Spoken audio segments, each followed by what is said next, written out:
Ma'am, we are starting with the event. Vijay, ma'am? Yes, Sir?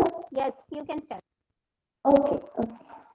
Once Joseph rightly said, development is about transferring the lives of people, not just transferring economies. With that, a very good afternoon to our dignitaries and students of DPPG present here with us today. I, Payal Lojani, with my co-anchor Shubham Aditya, student of DPPG, welcome you all to the 7th International Youth Symposium program.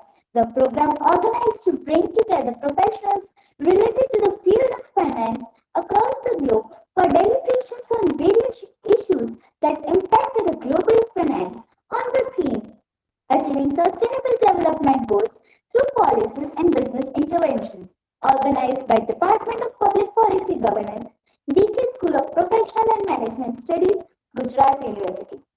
The International Youth Symposium is the annual gathering of advisors, mediators, staff, and core audience of Science Gallery. The symposium provides an opportunity to the youth, academicians, and industry experts from across the globe to collaborate in reinventing business practices to grow and succeed in these pandemic times.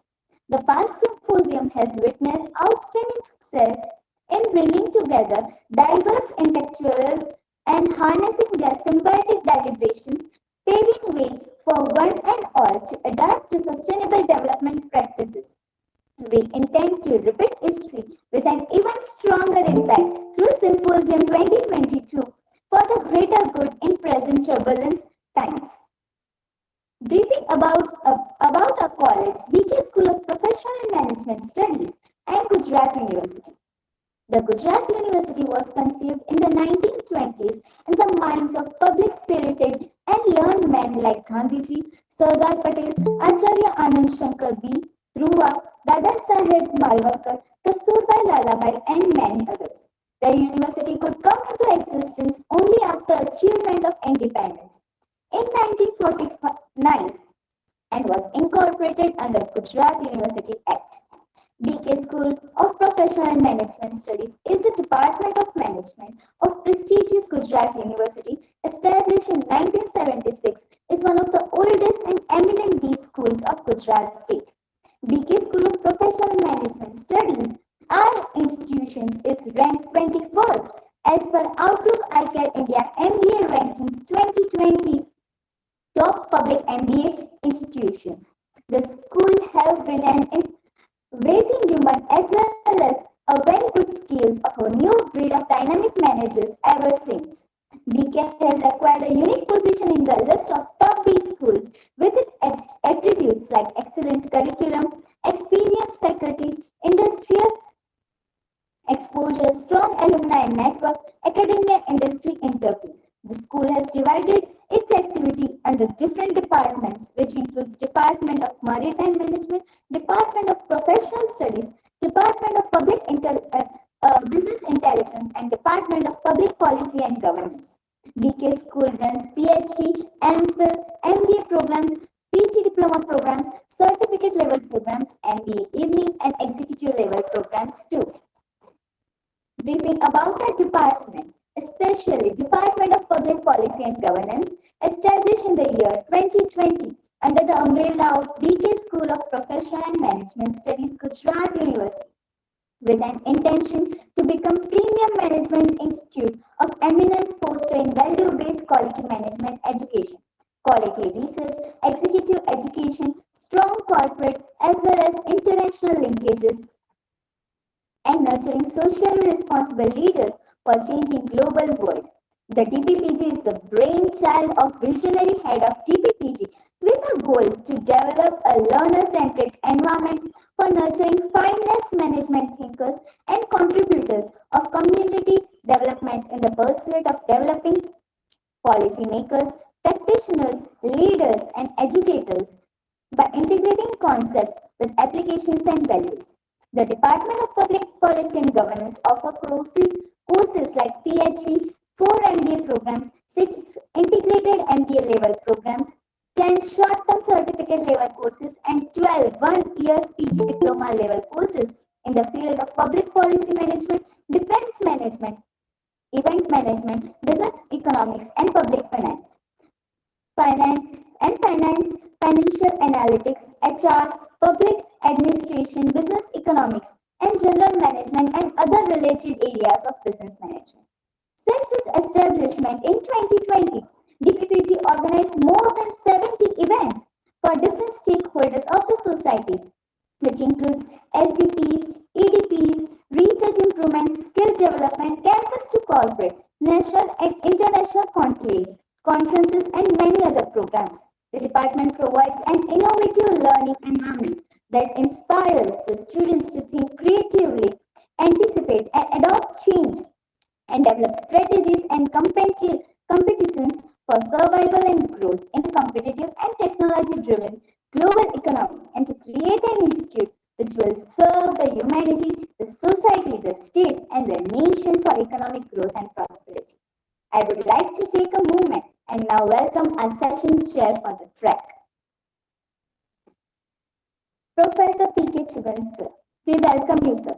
Professor P.K. Chugan has pursued MA, MPhD, NEP, PhD, and is also visiting professor of international business, export import management, supply chain, logistic management, and international marketing at the Institute of Management, Nirma University, and Adani Institute of Infrastructure Management and School of Petroleum Management, Gandhinagar.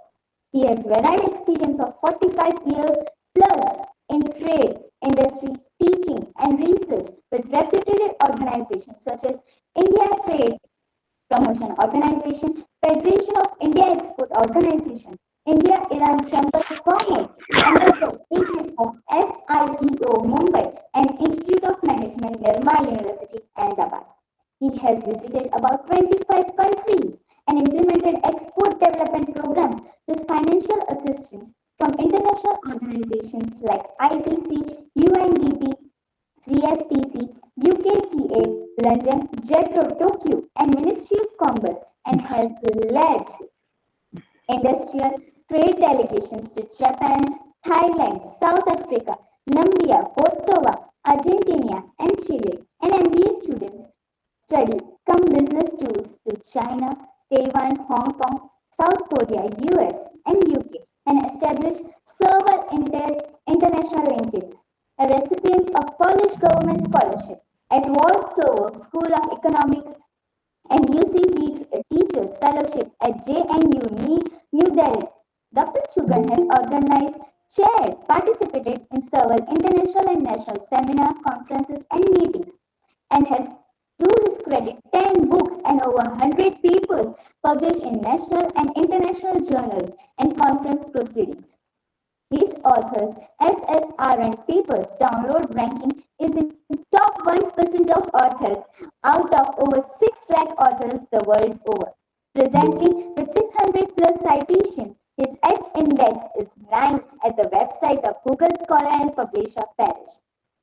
He is registered PhD Guide, remember editorial advisor board of 38 plus national and international journals, editor-in-chief of 3 international and national journals, and has been conferred 12 international and national awards for his contribution in management education. He is also a member for many professional bodies in India and abroad. We welcome you, sir, and delighted to have you with us. I would like to request you, sir, to motivate our participants with your words of wisdom. Thank you, Ms. Payal. Am I audible? Yes, sir. I welcome all the participants for this fantastic program. I'm sorry I'll not be speaking too much because I am down with the COVID, suffering from the fever. But my best wishes to all of you in today's program. I'm sure that there will be a lot of learning today. It is not possible for me to speak too much now. Thank you very much. God bless you. Sir, take care and get well soon, sir. Thank you. Sir, thank you. Now I would like to welcome Dr. Bijal Zaveri ma'am. Dr. Bijal Zaveri ma'am is the Dean and Director of Faculty of Management Studies at Parul University. She has 12 years of teaching and 1 year of industry experience. She currently teaches Marketing Management program at Parul Institute of Engineering and Technology MBA program. She has done PhD at MS University of Baroda in the area of online marketing and completed PG diploma in cyber law from Asian School of Cyber Law, Mumbai. Her research area includes marketing and advertisement.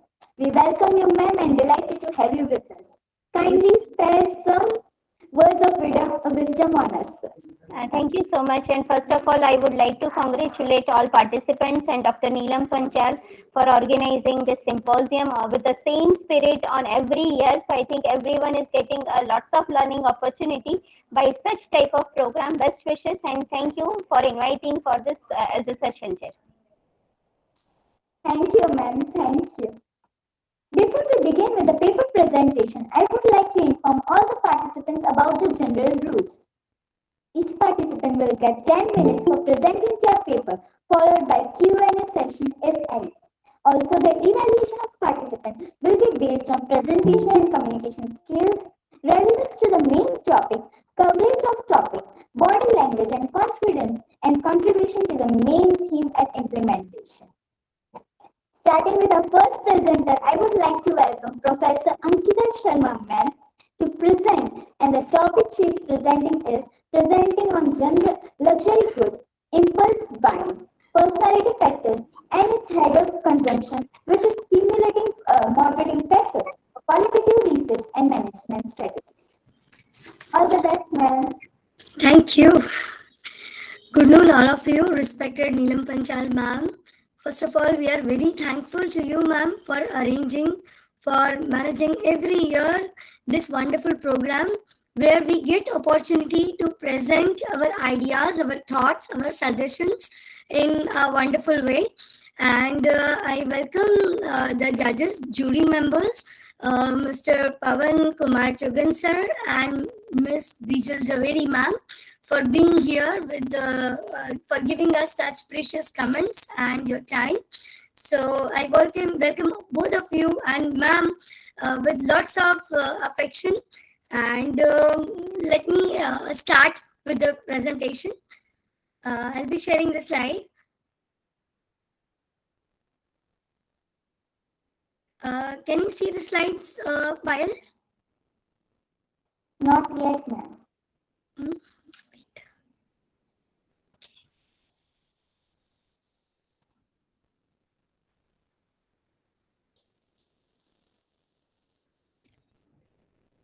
Yes, Now ma'am. you can see the slides?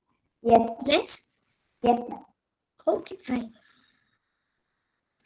So the topic for today is a qualitative research, a conceptual paper on the research and management strategies towards luxury goods, impulse buying, personality factors, and their hedonic consumptions with the simulating moderating factors. Now, these are some working definitions for my topic. First is the impulse buying. So, impulse buying is a tendency of a customer to buy a goods and services without planning anything in advance. It's just triggered by emotion and feeling, and person want to buy a particular product on that spur of moment only. Then we have luxury goods, that are the things which are not necessary, but which gives immense pleasure and it gives comfort to the life if they are bought. And we have Big Five theory on personality, wherein the personality trait is the attribute design of thinking, feeling, and behaving that tends to consistent over a period of time across different related situations. And the Big Five model I have added into it, which includes extraversion, agreeableness, conscientiousness, neuroticism, and openness to experience. These are the 5 dimensions which are very popularly used in the personality structure. Then we have 2 moderating factors. First is the store environment, The physical surrounding of a store, of a retail, is made up of many elements, which may include the music, lighting, store layout, and employees. It contributes to create an image in the shopper's perception, influence the purchasing behavior of the consumer. Then we have demographic factor, which is a social economic characteristic of population that includes the age, income, gender, and marital status of a customer. Now we have this, I have collected many papers, and in conclusion, I'll describe these, what it is exactly written in the literature review. So this paper actually discusses regarding the moderating factor. Now, if I tell you what is moderating factor, it is the strength of relationship between the variable.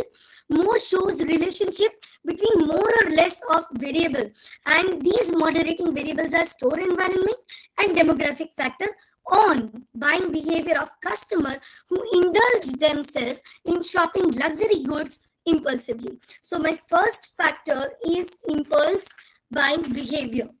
Now, impulse buying behavior was first termed and identified and applied in management for marketing in retail store by Clover in 1950, almost 72 years back.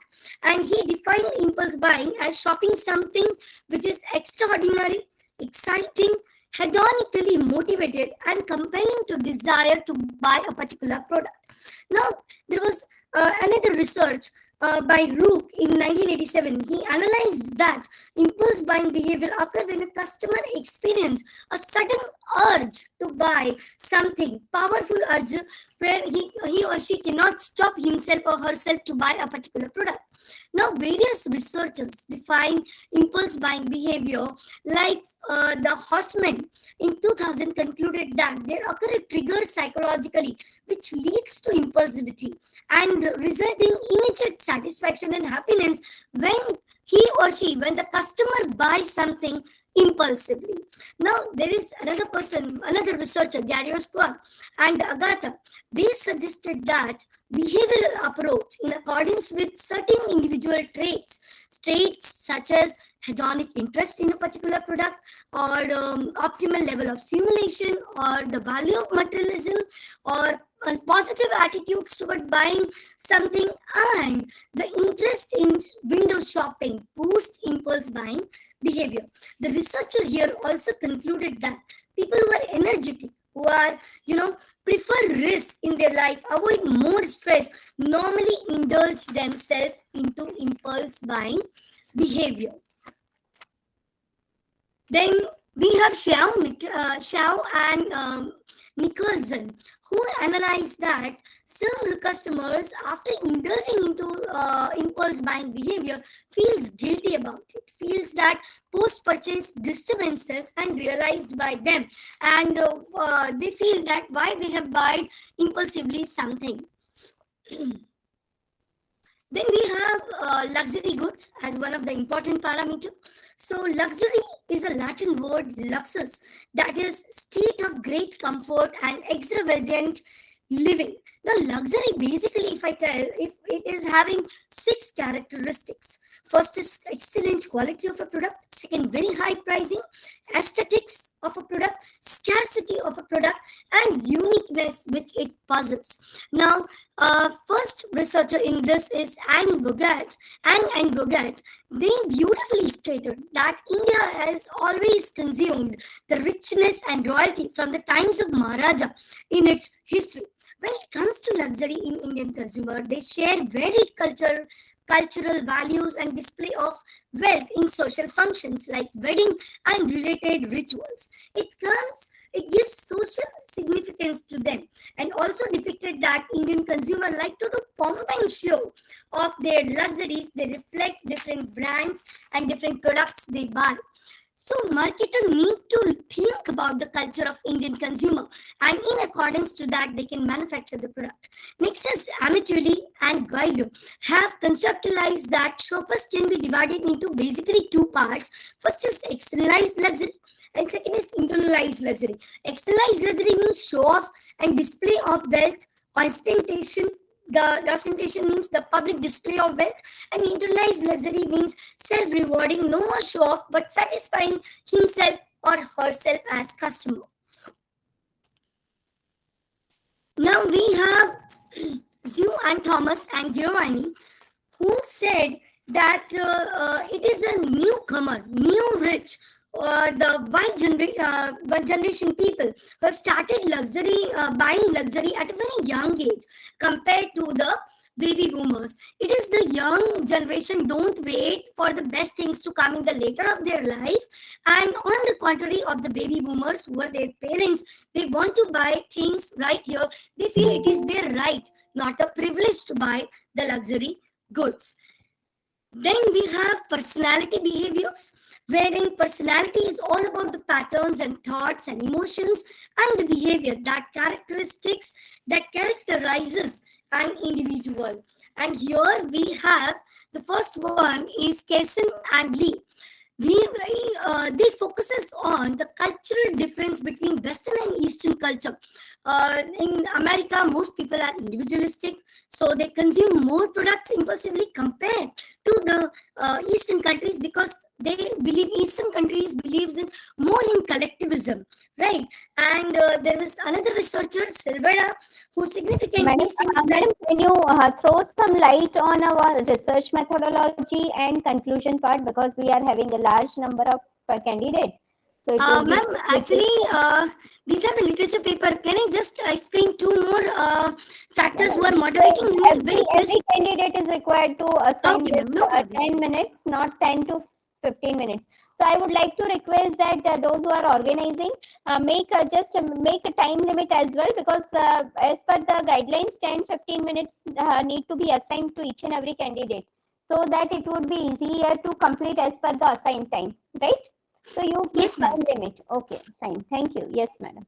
Okay. Yeah, so this is the research gap. That is, the literature on the buying behavior is growing rapidly even today, but there is dearth of extensive and comprehensive research in the area of concept of impulse buying behavior, because it is a newborn concept of 72 years. So there is plenty of scope in this area. It is all clearer because the underdeveloped countries are becoming developing, and the rising prosperity across the globe need luxury goods. So even though there are several studies that have been substantiated volume of literature on impulse buying behavior, still impulse buying behavior is less far developed, especially if I talk about our country. It is hardly found in the literature related to correlation between the impulse buying behavior with the impact of personality factor and demographic factor, as well as the store environment on luxury goods. And this prescribed model is not empirically tested. I'll show you this model, ma'am. This model is not empirically still tested, so it is a future scope for the researchers to do study on it. Now, can be several questions which can come to the future scope, like, are the determinants of impulse buying in luxury goods stable over the time, or do they change subsequently? Do the customer get bored of the same retail experience or want to feel something new every time? What do lure the customers to indulge in impulse buying of luxury goods? How do make atmospheric alteration in store to make customers indulge in impulse buying of goods? These questions need to be answered by quantitative research, as I have provided the hypothesis as well. So by concluding in just, I will not take much of the time. So creating a superior impulse buying behavior in luxury goods is gaining increasing attention in retail industry. However, there has been dearth in scholar level in this research topic. So holistic approach of qualitative research is provided, but still there is requirement to study the luxury goods along with the impulse buying and these two moderating factor. Thank you, ma'am. It was a wonderful presentation. Now I would like to call upon our next participant, Professor Himanshu Prajapati ma'am, along with her co-authors Snehal Sharma and Karan Bhatt sir, and the title of the paper is An Assessment of Import-Export of Agriculture and Allied Agriculture Products in the Pandemic Scenario with Implication of National Commission for Sustainable Agriculture, an Empirical Study. All the best, ma'am. Thank you so much, Ms. Pal. Good afternoon, sir. Good afternoon, Pawan Kumar, sir. Good afternoon, ma'am. Thank you so much for giving me a platform to share. I'm sharing my screen with your consent.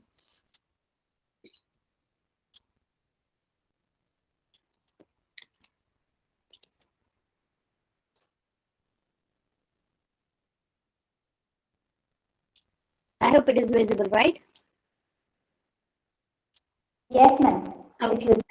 Thank you for response. So moving forward to my paper, my paper is on the assessment of import-export of agriculture and allied agriculture products in the pandemic scenario with implication of National Mission for Sustainable Agriculture, that is NMSA. So me and my coordinators are presenting that paper. So moving forward to this,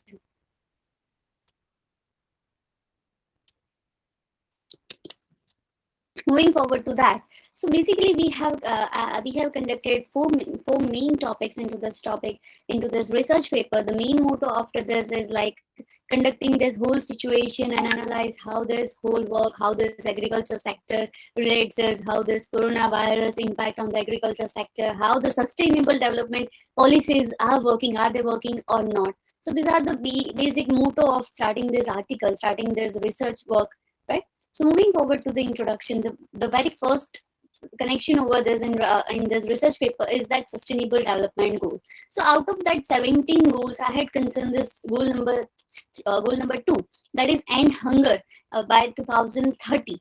And I want to give a light on this sustainable development goal that are 17 SDGs over here and with 169 targets, and where the target is to achieve this in by the end of 2030.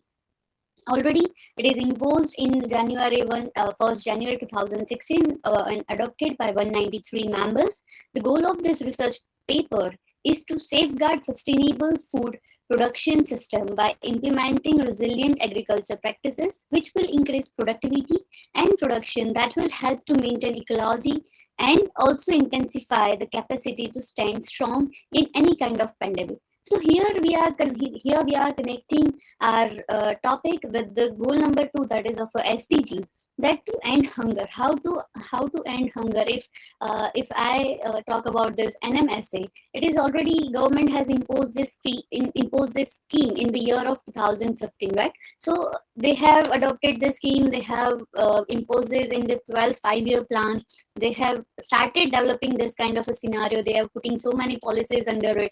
So are the agriculture sector is getting any kind of a safeguard for the sustainable development in this food? So let's see first of all what is the agriculture background of India. So as you all know about the population of India, that is 1.27 billions as the world's second most populous country, seventh largest country in the world with an area of 3.288 million square kilometers. India is having long coastline of over 7500 kilometers, and agriculture and its allied sector is the largest source of livelihood in India. So so the simple record over here that shows that 70% rural households are still depending upon this kind of agriculture and allied product sectors, right? So let's check the world records where India is standing on the top position on the first rank, that is milk production, milk procurement, then pulses and jute. India is standing the first. And the second largest producer is in the rice, wheat, sugarcane, groundnut, vegetables, fruit and cotton. And the topmost producers for spices, fish, poultry, livestock, and plantation crops. So these are the records that we are seeing that as a growing company, as a growing country, as a developing country, still we are in the so many lists. We are at the position of a first rank. We are at a position of a top categories. So moving forward to this national mission for sustainable agriculture. So this is a scheme. There is a mission that government has imposed in the year of 2015. So comparing that the status of the people, that more than 70% people are relying upon this agriculture sector, and from the time we as all Indians, that our main income is agriculture sector in GDP, right? So for that, Indian government come with this national mission for sustainable agriculture, where they are imposing this four main missions, interventions, that is rain-fed area development, on-farm water management, soil health management, and climate change and sustainable agriculture. If I talk about that rain-fed area development, it is about 64% of our land, agriculturable land, that is not having sufficient rain, is not having that sufficient water availability over there. So for that, the first mission over here to get a rain-fed area development is जहाँ पे बारिश नहीं हो रही, where the rain is not available, where the water facility is not available, try to develop that kind of area. The second mission for the same is on-farm water management. On-farm water management is again having the ratio of 40 to 50% area is having the scarcity of water on farm. With the same soil health management, as we all know that year by year, after the season of this agriculture, the soil quality is reduces, right? So for that soil health management, India has started already to develop that research and methodologies for the same. And at the last, climate change and sustainable agriculture. And for that, monitoring the climate change, is there any kind of is there any kind of possibility of climate change or not? Is there any kind of modeling that need or not? Then for that, they have developed 7 networking channels for the same. Moving forward to the novel coronavirus that we all know that we are facing, COVID-19 pandemic right now, right? So not investing much more time in this COVID-19, as we all aware about the same. So moving forward, that for the same, that topic, assessment of import and export, I had done two dissertations, literature review, 7 international papers, and 11 government reports, etc. are reviewed under the study till the date.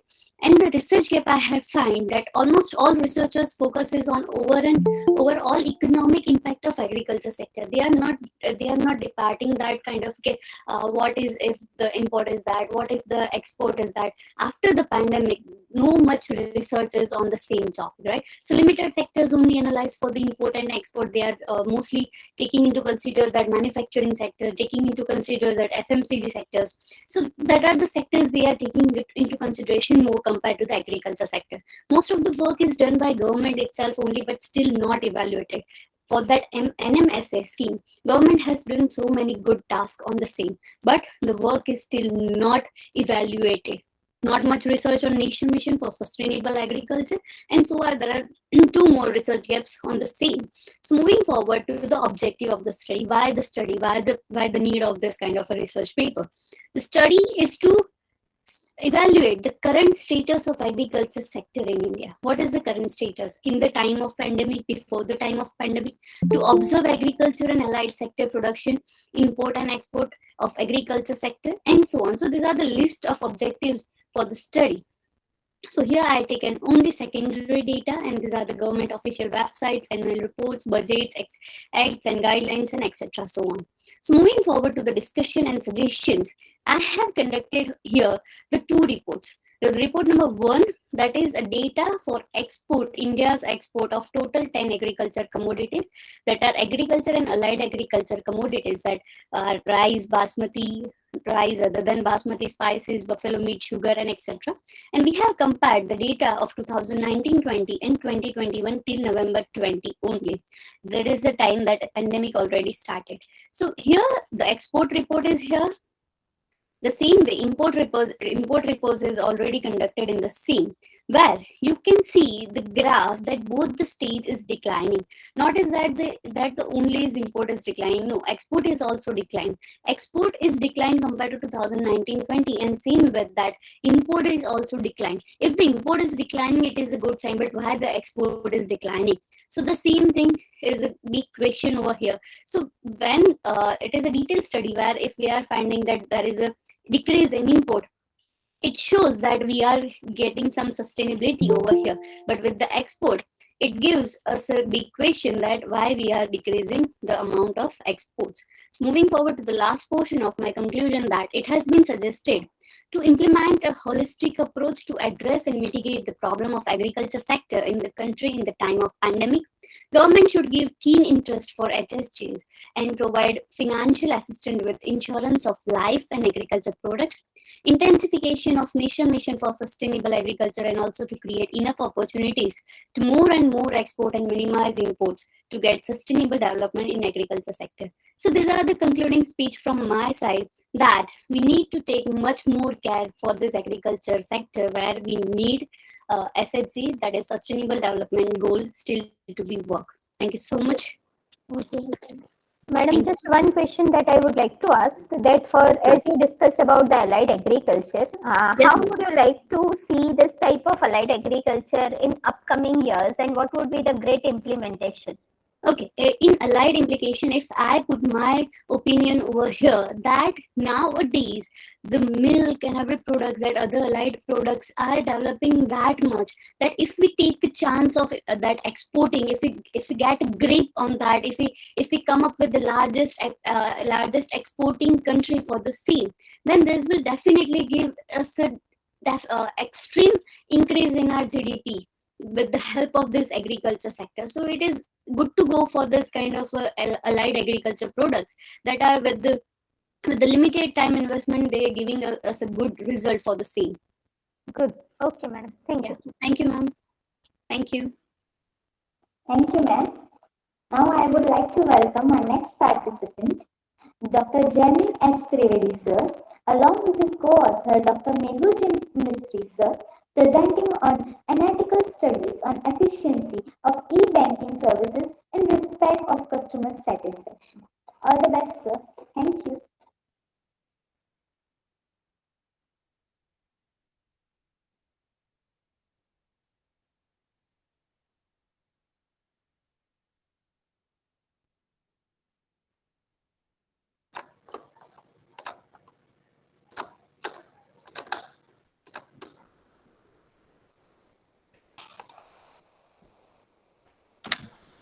Am I audible? Yes,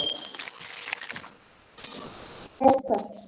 Okay. So, respected dignitaries, Bijal Madam, Pawan Sir, organizers, Neelam Ma'am, Payal and her team, and all my dear participants, very good afternoon to one and all. As we know that digitalization is the part of the sustainable development, and looking to the topic, we have selected the theme of an analytical study on efficiency of e-banking services in respect of customer satisfaction. Here, I acknowledge the presence of my co-author, Mr. Mehul Mistry. Now, moving towards the topic, so e-banking at a glance. So basically, it refers to the various types of services provided by the banking sector to digitalize all of them to facilitate consumers in all respect. So here, this plays a pivotal role in revolutionizing the modus operandi of the Indian banking system, and it has a lot of relevance in the present scenario of the fast-moving digital world. So the literature reviews which I have gone through, that Yashashvi Rajpara, who has surveyed 300 respondents, and the topic was State Bank of India, comparative study of State Bank of India and ICICI Bank. And it was basically to know about the quality dimensions like responsiveness, reliability, efficiency, privacy of information, and easiness to use. Basically, it refers to the user friendly. So ICICI proves superior compared to the SBI in case of fast literature review, that is Yashashvi Rajnikant Rajpura. Then the another international study carried on in the Kasama district of northern province of Zambia, which placed African country, and the study consists of complete 50 banking clients responded from the Kasama district of the northern province of Zambia, and basically it reveals that the provision of knowledge is very crucial factor which affects a significant role in developing awareness and to create the skill of adaptability among the consumers. Then R. Gumati and Rajni, they have researched on the acceptance, accessibility, and administrative literacy, benchmarking, digital divide, and e-readiness and security. And they have also emphasized on the lack of complete digitalization because of the illiterate consumers, because they don't have the skill of adaptability to use the banking services, e-banking services. Now, the research gap, the study related e-banking services. While going through the literature review, we have found number of cases wherein study related e-banking services and satisfaction level of the consumers together are not found. And in case of private sector Bank of Gujarat, and here we have tried to find out the efficiency of the e-banking services with the reference to the satisfaction level of the consumers of the private bank in Gujarat. So the methodology is that the objective is to check efficiency of the e-banking services by measuring correlationship between the selected variables such as accuracy of the e-banking services, consumer redressal mechanism of the private sector banks, then receptivity of the e-banking services, security in the e-banking services, and user-friendly mechanism of the e-banking services in association with the customer satisfaction. So before examining the correlationship between the selected variables, it is attempted to undertake two tests to know about the appropriateness of the selected parameters, whether they are appropriate and relevant to measure the efficiency of the banking services or not. So here we have applied two tests like outer model test and Cornell and Larker criterion analysis for checking the validity of the selected parameters to evaluate, to examine the efficiency of the e-banking services on the customer satisfaction.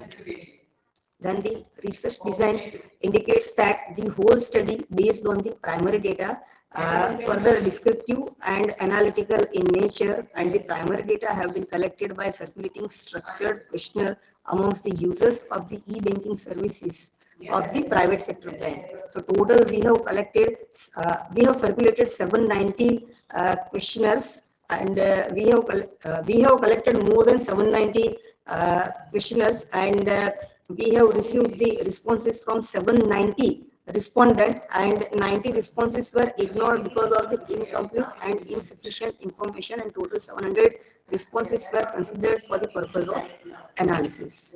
Further, the hypothesis which we have framed to test efficiency of the e-banking services are: there is no significant relationship between the accuracy and customer satisfaction, then there is no significant relationship between receptivity and the customer satisfaction, then no significant relationship between user-friendly and customer satisfaction, there is no significant relationship between consumer redressal mechanism and customer satisfaction, and there is no significant relationship between security and customer satisfaction. Now, scope of this study: the study includes all zones of Gujarat state, and this covers topmost private banks based on the market capitalization as per the RBI 2019 survey report. And the banks which are covered under this study are ICICI, HDFC, Axis Bank, Kotak Mahindra Bank, Federal Bank, RBL Bank, Yes Bank, IndusLand Bank, Bandhan Bank, etc. Now, these all can be considered as the limitations of this study, as the scope of this study is related to the private sector bank only. So public sector bank and cooperative bank as well as foreign banks were ignored. Then the study covered the various zones of Gujarat state only. So the scope is limited up to the Gujarat state. So here we can come to know about the perception and satisfaction of the respondents of the Gujarat state only.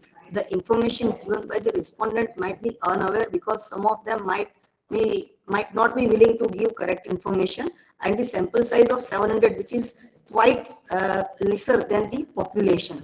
So in compared to the population of the Gujarat state, the sample size is very small. But looking to the time period, we were able to collect responses from the 700 respondents. Now, the reliability test of the descriptive statistics. As I told you while discussing about the research methodology, that we have applied two tests to know about the relevance of the parameters which we have selected, whether they are appropriate for testing efficiency of the e-banking services or not. And this state test indicates the relevance of the descriptive statistics. Say for example, here accuracy, consumer redressal, customer satisfaction, receptivity, security, and user friendly, and the composite reliability of all of them are 0.905, 0.887, 0.937, 0.882, 0.902, and 0.892. Now this must be greater than 0.70, and we can visualize that the value from each of the parameter shows the value greater than 0.70. Further, average variance is extracted AVE, and the values are for accuracy 0.574, followed by the 0.611, 0.639, 0.651, 0.697, 0.622. Now this value should be greater than 0.5, and we can visualize that the value of each of them is greater than 0.5, which shows that these particular variables, the parameters which we have selected for the purpose of testing of the efficiency of the e-banking services, are the most relevant and most appropriate so far as the present study is concerned. Further, the another test have also been applied, like the test name of the test is Fornell and Larker criterion analysis. Now, as per this analysis, the numbers which have been shown in the bold are 0.759, 0.782, 0.799, 0.807, 0.835, and 0.789.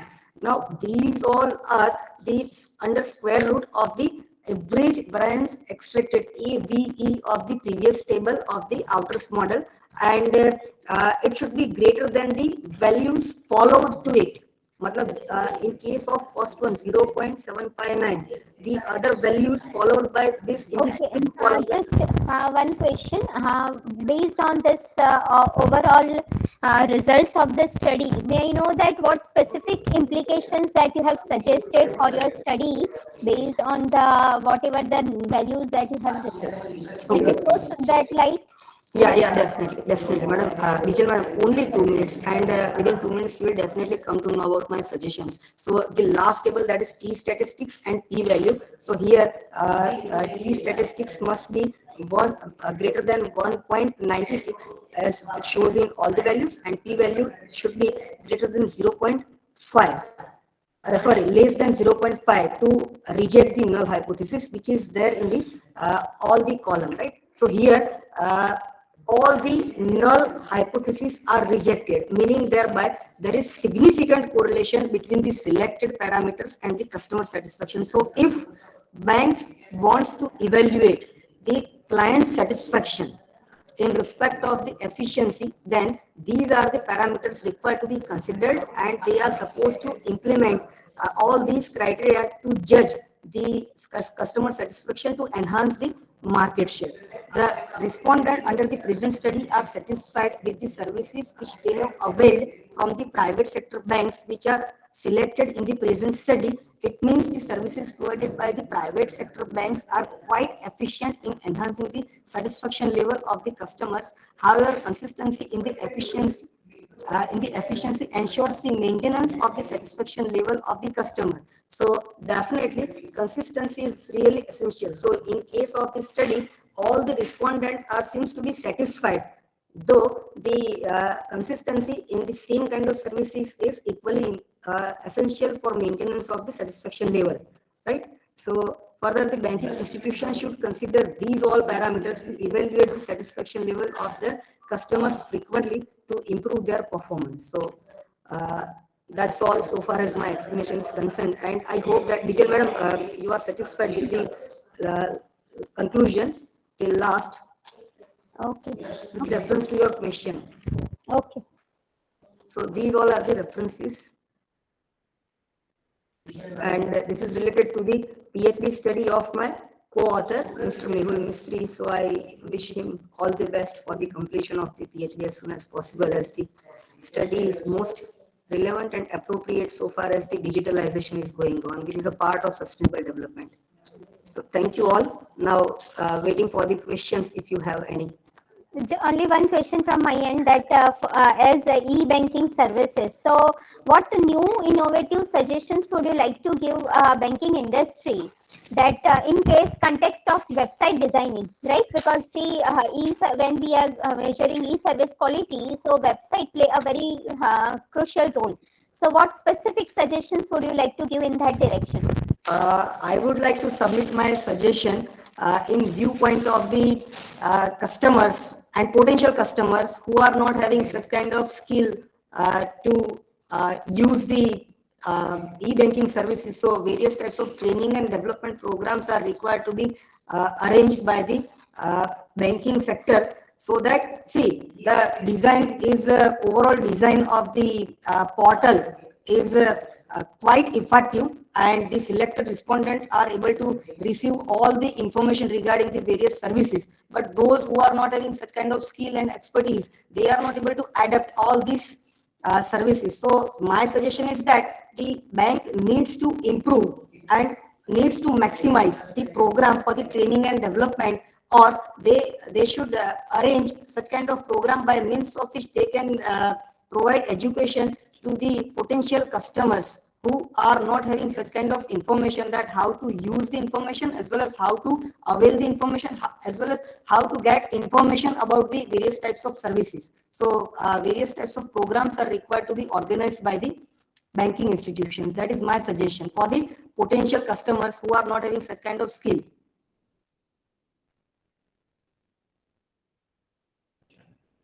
Okay, fine. Thank you. Yes, Jaimin. Okay, thank you, Vijay madam. Yes. Any other question from the audience? Fine, fine. Okay. Detailed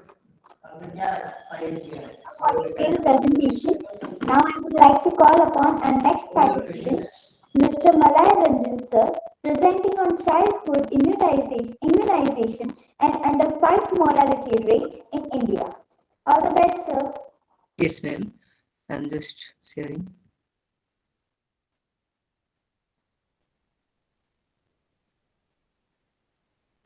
Ma'am, PPT is visible, ma'am? Hello? Yes, visible. Okay, ma'am. Thank you, ma'am. First of all, very good afternoon to all. I am Malayendra Mahapatra, research scholar at Central University, Gujarat. Now I'm going to present my topic, that is child immunization and under 5 mortality rate in India. Basically, first of all, I want to say the motivation behind this topic. I mean, why I have chosen the topic. Basically, there are 2 important concepts in this topic. That is, number 1, the importance of under 5 mortality rate, and child immunizations in child health. Number 1, importance of under 5 mortality rate.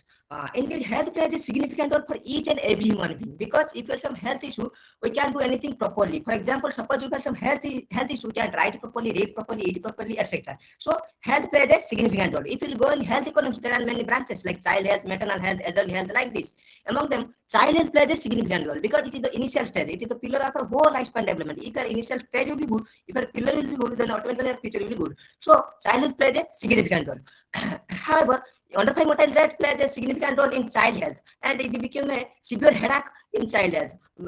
As per MDGs, although the rate of under 5 mortality rate is declining, still it is not desired level. So necessary studies needed for this study. Then I'll come my second important concept, that is child immunization. Basically, there are many kinds of socioeconomic factors which affect under 5 mortality rate, but child immunization plays a significant role to reduce under 5 mortality rate, because infectious diseases are the major cause of child mortality, and immunization is the vital. Immunization is an important factor, important instrument to reduce under 5 mortality. That's why I've just chosen the topic, that is childhood immunization and under 5 mortality rate in India. That is my internal motivation behind this topic. Then I'll come my outline of my presentation. This is my outline of my presentation. I mean, I have divided my presentation into 10 segments. These are the segments. That is, number 1, introduction to review of literature, research gap, research questions, research objective, data and methodology, scenario of under 5 mortality rate in India, child immunization in India, then the impact of child immunization in under 5 mortality rate, then conclusion. Then first of all, introduction. Child health plays a crucial role as it is the origin of human life. However, under 5 mortality rate has been acted as a critical impediment in child health, which become a chronic headache in India. If we see the scenario of under 5 mortality rate, it has declined consistently. Nevertheless, India is still not able to attain its desired level. However, under 5 mortality rate has been affected not only by social factors but also by economic factors. For example, lack of health services, poverty, women education, urban-rural differential, malnutrition, and immunization are the major factors that are considered to be responsible for under 5 mortality rate. Indeed, child immunization is a significant contributor to reducing under 5 mortality rate, because a major proportion of child mortality is happening due to infectious disease, and child immunization is the most cost-effective way to eliminate infectious disease. Moreover, these two variables are negatively related. As per NFHS, the trend of child immunization is increasing continuously. In NFHS 1, the proportion of child immunization was 36%. Afterwards, its percentage increases to 42, 44, and 62% in NFHS 2, 3, and 4 respectively. Meanwhile, the trend of U5MR is consistently decreasing in the year of 1992 and 93. That is, in NFHS 1, 109 children are died under the age of 5. Afterwards, it reduces 95, 74, 50 in the year of in NFHS 3, 4, and 5, 2, 3, and 4 respectively. However, there is a strong negative relation exists between increasing child immunization and decreasing under 5 mortality rate. Notwithstanding, the coverage of full immunization cannot achieve the desired levels. Therefore, a detailed analysis of this topic is imperative. Then I'll come my literature review. These are the literature review as per this study. Then I'll come my research gap. After reviewing some existing studies and the findings this is the research here. Many studies have been carried out on trend and pattern as well as the socioeconomic factors of under 5 mortality rate. For example, some research highlighted the impact of parents' occupation, caste, religion, sex of the child, and child's birth order, etc. on U5MR. Meanwhile, many studies have advocated the importance of child immunization in child health, but no studies are found which examine the effect of child immunization in reducing child mortality. Indeed, child immunization is a significant contributor to reduction of under 5 mortality rate. Moreover, this work demonstrates the role of child immunization in reducing under 5 mortality rate and the causal link between child immunization and declining under 5 mortality in India. Then I go my research questions. After reviewing some research articles and identifying research gap, there I raised some research questions. These are the research questions. Accordingly, these are the research objectives. The general objective of the study is to identify the impact of child immunization on under 5 mortality rate in India, and the specific objectives are: number 1, to determine the trend of under 5 mortality rate in India; 2, to examine the trend of child immunization in India; 3, to determine the effect of child immunization on under 5 mortality rate in India. Then I'll come my data and methodology. The data for the study is taken from 4 successive rounds of National Family Health Survey conducted during 1992 to 2016. However, the first round is conducted in 1992 to 93. The second is 98 to 99. Third is 2005 to 2006, and the fourth round is 2015 to 16. Furthermore, the NFHS covers wide range of health indicators like demographic health survey. It covers the area of fertility, mortality, family planning, nutritional status, and immunization of children, etc. All 4 rounds of NFHS are not only nationally representative but also large-scale multi-round survey conducted in India. Furthermore, the study has based on analytical and descriptive nature. Both analytical and descriptive parts of the research have been done on the basis of secondary data, and Excel and SPSS are the main tools for data analysis and data calculation. Then I'll come my next thing, that is scenario for under 5 mortality rate in India. Basically, the under 5 mortality rate refers to the probability of a child dying between birth and exactly 5 years of the age, expressed for 1,000 live births. As per SRS 2015, the U5MR of the nation has declined consistently. Nevertheless, improving child survival remains a matter of urgent concern. However, this figure reflects the scenario of under 5 mortality rate in India. If we'll see the trend and pattern of under 5 mortality rate, it shows a continuous decreasing trend. For instance, 109 children have died under the age group of 5 among 1,000 children in NFHS 1. Furthermore, it has declined to 95 in NFHS 2, which was not a significant rate. After that, the rate was 74 and 15 in NFHS 3 and 4 respectively, showing a large proportion improvement in child health. However, this indicators varies based on areas. Basically, not only absolute number, but also falling proportion of U5MR is poor in rural areas vis-a-vis urban areas. As per this analysis, the under 5 mortality rate in urban areas was 75 in NFHS 1. Then it declines to 63, 52, and 34 in NFHS 2, 3, and 4 respectively. This was a significant improvement in child health due to a proper medical facility. Meanwhile, the proportion of under 5 mortality is high in rural India. According to this study, 119 children have died for 1,000 live births in NFHS 1. Afterwards, it was 104, 82, and 56 in NFHS 2, 3, and 4 respectively. This was the absolute number as well as the decline proportion of rural India is very poor from urban India. So special policies should be made by the government for rural area. Thereby, the rural difference can be minimized and the problem of U5MR can be solved. Then I'll come my next thing, that is scenario of child immunization in India. Basically, immunization is the process whereby a person is made immunoresistant, typically by the administration of vaccines. This figure reflects the scenario of immunization coverage in India if we'll see the trend of child immunization, it has increased consistently from NFHS 1 to NFHS 4. As per the study, only 36% of children were immunized during NFHS 1. After that, the coverage of immunization increases to 42% and 44% in NFHS 2 and 3 respectively. Specifically, only 6% and 2% growth have shown in these rounds, which is very slow. Furthermore, it has improved to 62% in NFHS 4, which is the highest improvement among all rounds, that is 18%.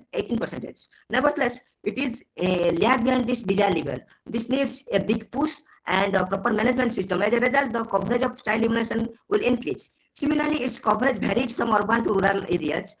In simple words, although the rising proportion of child immunizations is better, the absolute number is 4 in rural areas besides urban areas. According to this study, child immunization in urban areas is 51% in NFHS 1. Then it changes to 60%, 50%, and 64% in NFHS 2, 3, and 4 respectively, which shows a lethargic improvement. I mean, slow improvement due to improper management and due to improper management system. Meanwhile, it is low in rural areas. As per this study, 31% children are fully immunized in NFHS 1. Afterwards, it was 37, 39, and 61% in NFHS 2, 3, and 4 respectively. This shows, although the rising proportion of child immunizations in rural India is little bit better, the picture of absolute number is poor from urban India. So rural India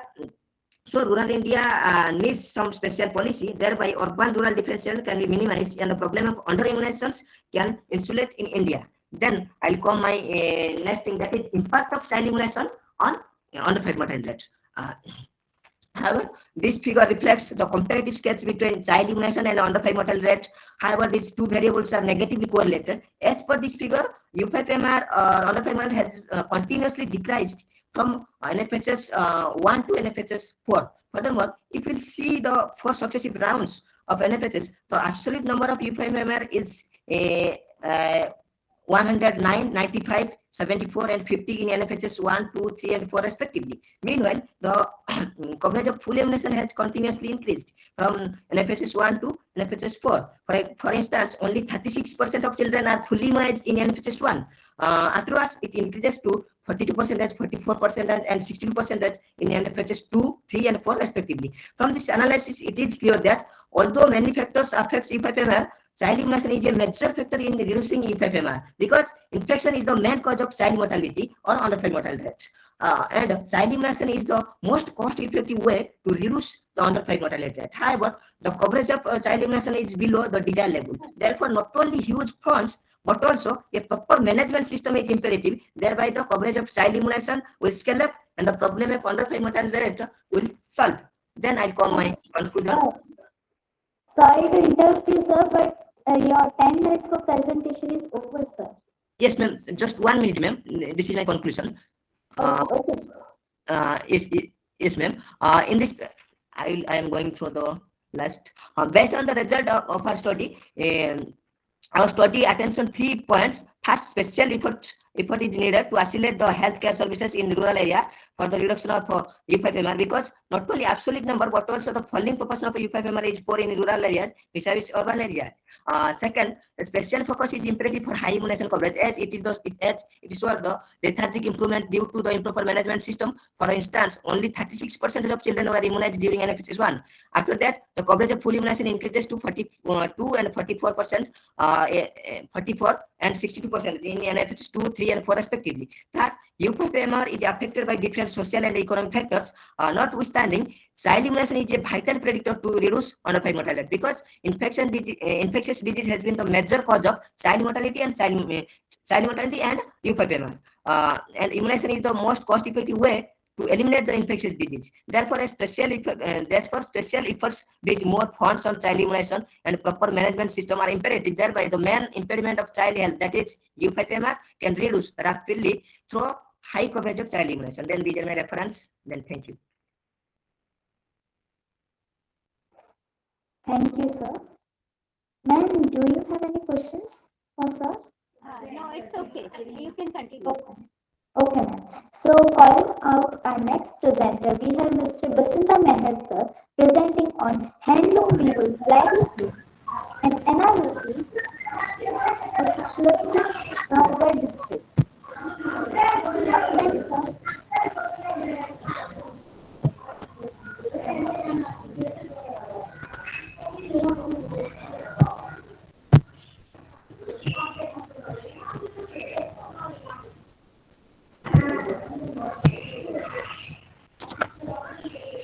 Hello.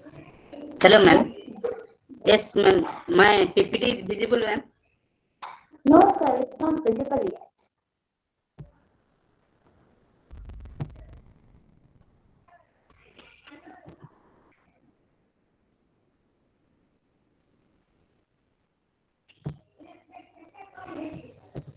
Now, ma'am. No, sir. Yes, sir, it's presenting right now, sir. Okay, ma'am. Thank you, ma'am. Good afternoon to all of you. Ma'am, it is coming, ma'am. Sorry, sir. My PPT is visible, ma'am. Yes, sir, your PPT is visible. Yes. Okay, ma'am. Then I am going to present my topic on handloom weavers' livelihood and analysis of clusters, Bargarh district of Odisha. This is my contents of the study. First one is introduction, then review of literature. Third one is statement of the problem. Then fourth one is research questions. Fifth one is research objectives. Then data and methodology. Then frameworks and perspectives. Then findings and analysis. Then concluding remarks and references. First one is introduction. As you know, handloom is a labor-intensive method of production which is operated manually. According to the Handloom Reservation Act 1985, handloom as any loom other than power loom. This act was mainly promulgated to protect the interest of the weavers. There are mainly three types of handloom weavers, that is independent weaver, master weaver, and weaver under cooperative society. Those who are producing cloth by using only the cotton fiber in the study area. In textile industry, the handloom sector contributes 2.3% to India's GDP, 13% of industrial production, and 12% of the country's export earnings, according to National Account Statistics 2018.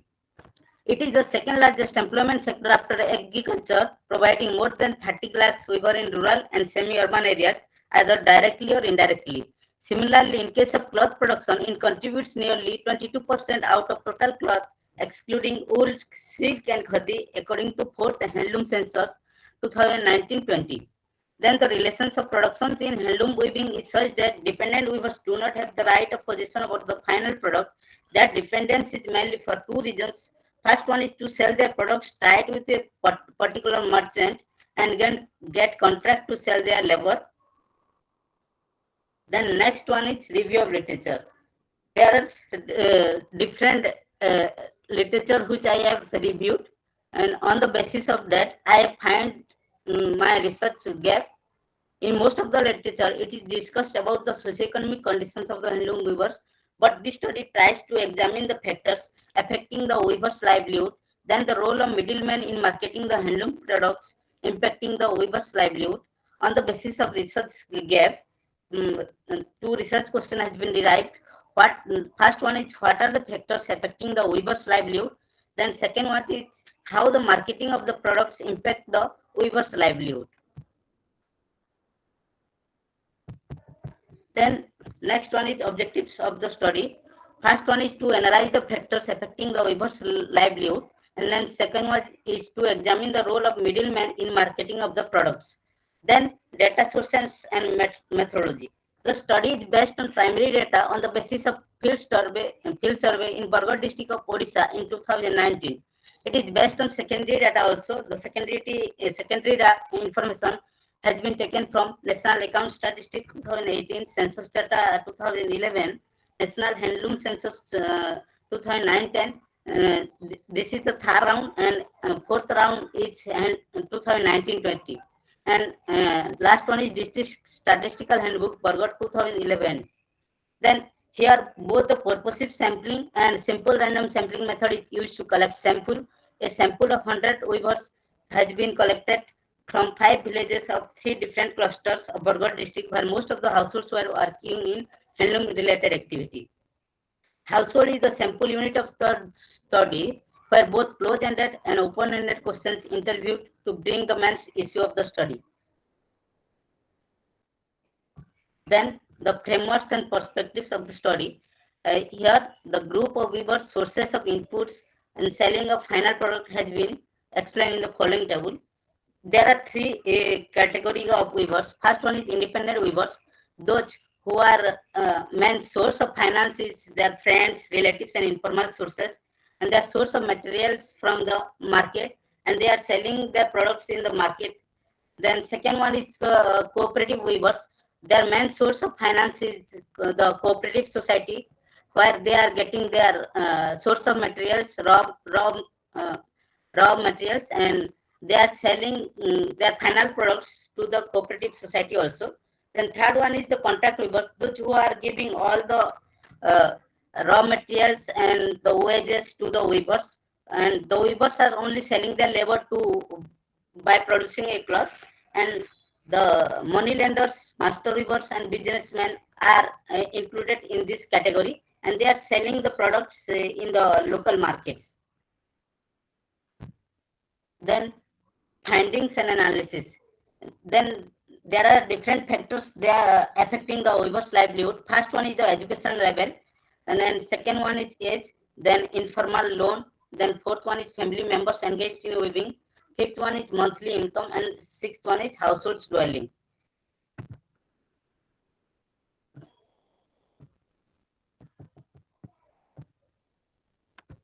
On the basis of age groups, if we will see, then almost all the groups members are involved in the handloom activity, and mostly if we will see, then between the age group 14 to 24, 24.4% people are involved in the handloom activity as well as in allied activity.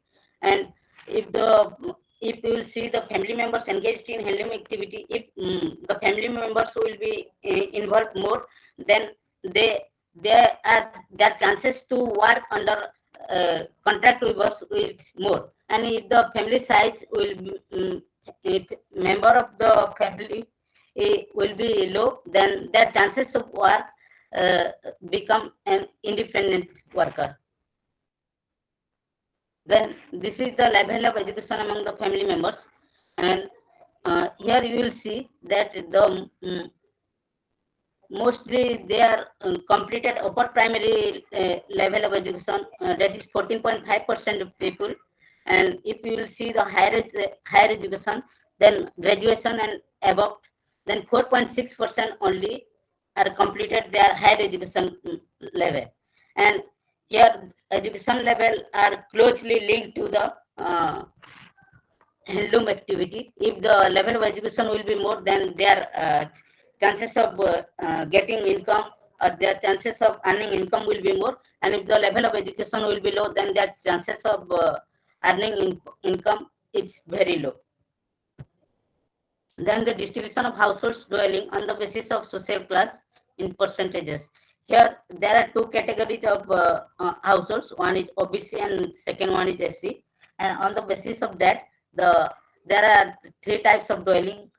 That is kacha house, then pakka house, then semi-pakka house. And if you will see in the field area, then if their housing conditions will be good, then their production will be more, and their income earning also increases. So if we will see in OBC category, then 32% are included in semi-pakka houses, then 20% are included in pakka houses, and 70% are belonging to kacha houses. As compared to SC, then these three categories, kacha, pakka, and semi-pakka houses are less than the OBC categories. Then the major findings of the study. The education level and monthly income are positively affects the weaver's livelihood, and age, informal loan, family members engaged in weaving, and household dwellings are negatively affects the weaver's livelihood. Then conclusion of the study. The weavers are interested to work independently with their own inputs from the market, but due to some reasons like education level, low education level, low family income, large size of family members, etc., forced to work with the master weavers and businessmen. They are agreed with a wage rate which is very low and even not sufficient for the basic survival. However, the government and local administration should focus on these things for the welfare of the handloom sector. Then next thing is references. Thank you, ma'am. Okay, based on whatever the demographic variables, sir, nice presentation. Based on demographic variables, have you made some suggestions or implications for your study?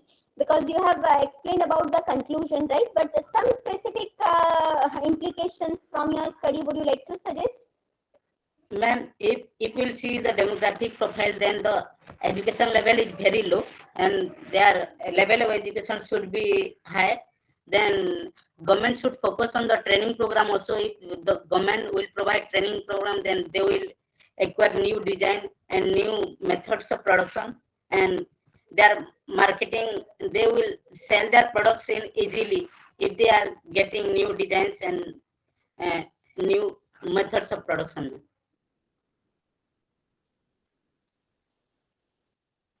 Okay. Okay. Thank you, sir. Okay, ma'am. Thank you, ma'am. Thank you, sir.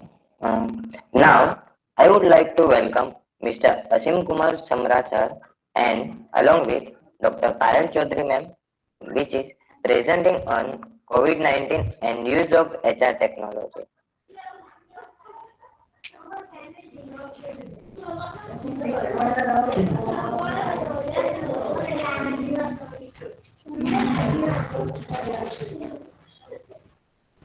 Hello, sir. Hello. Yes. Sir, again, sir. 1 second, sir. Yes.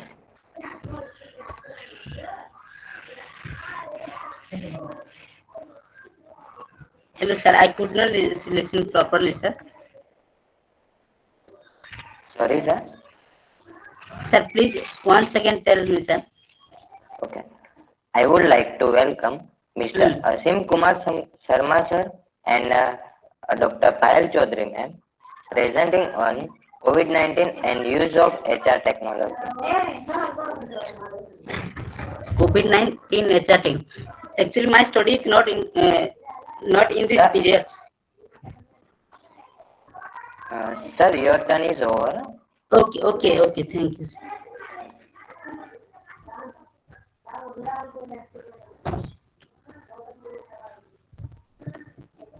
Asim Kumar Samra, sir.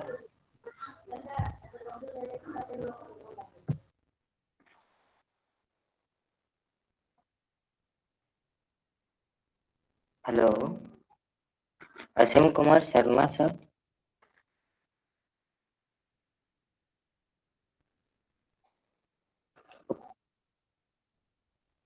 Sir, are you presenting?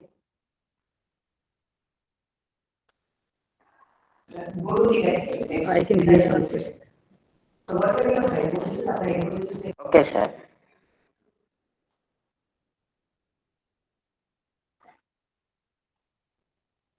Sir, please present.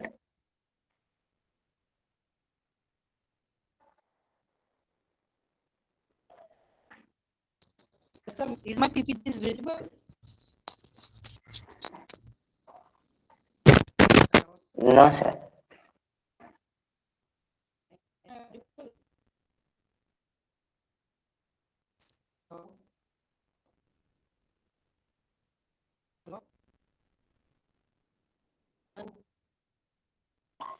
Sir, your voice is not properly. Am I audible now, sir? Yes, sir, you are audible. My PPT Okay. is now visible, I think. Okay, visible. Okay, thank you.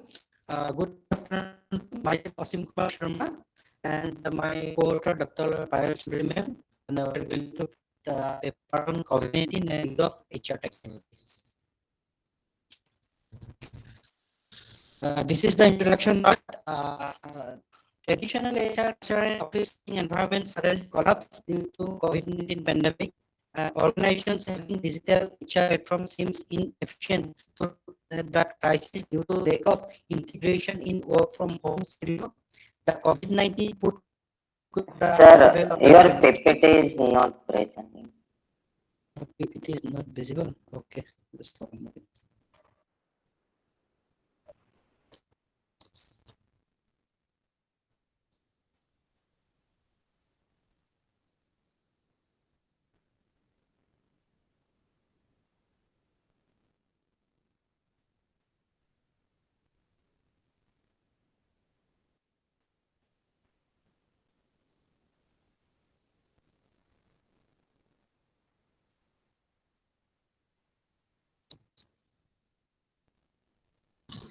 Hello, sir.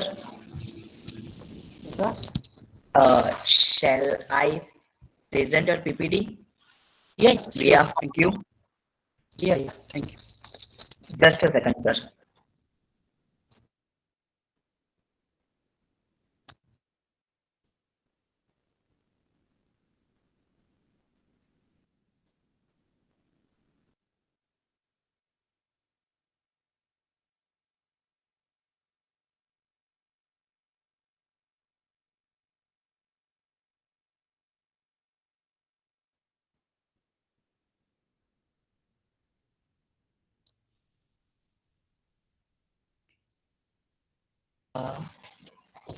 Sir, what is your topic?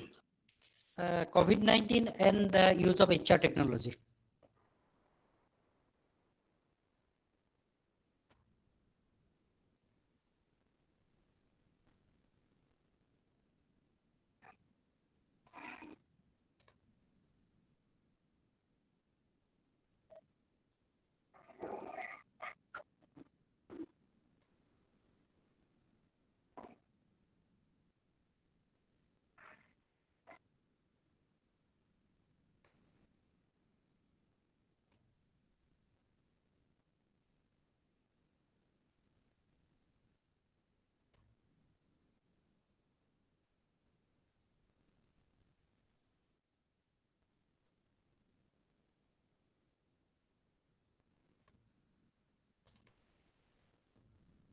I think now PPT is visible.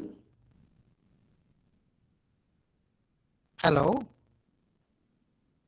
No, sir. Yes, sir. Now it is. Now Hello. visible. Okay. Yes, okay. Can I start now? Yes, okay. Okay. First, the introduction part. Excuse me. Sir, Yes, sir. Now this PPT is wrongly opened. It is our PPT, sir. Which one? The PPT that was opened right now was not yours. No, what is the title? Efficacy of webinars. No. I am opening COVID-19 and use of HR technology. But I that's think it not is run visible. from that side. Global Adoption Index. Hello. Can you, sir, present the PPT from your end?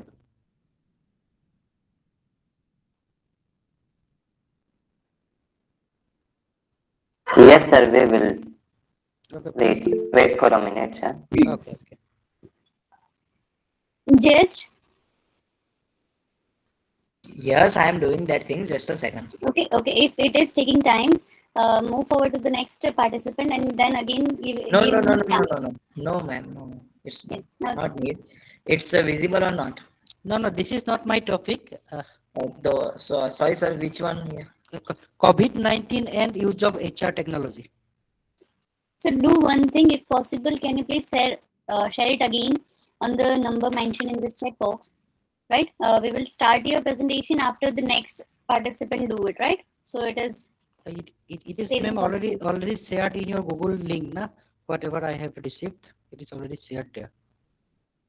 Yeah, but now it is clashed somewhere or something messed over here. So can you please just share your PPT again in this mail ID we have written in the chat box, so that moving forward to the next participant. And that is dm22pathak@gmail. Yes. Perfect, Okay, sir. sure. Yeah, thank you so much, sir. Okay. Shubham, please announce the next participant, and then after take Ashim Sharma again. Okay. Okay. I would like to welcome Sim Sharma sir, Sim Lankeshwar Singh sir, along with Dr. S. Keshorji Singh sir, along with Dr. Laisram Prabhakar Singh sir, to presenting on a study on the effectiveness of transactional and transformational styles of leadership.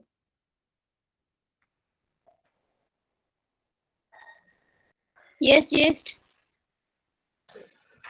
Can we? Yes, present please.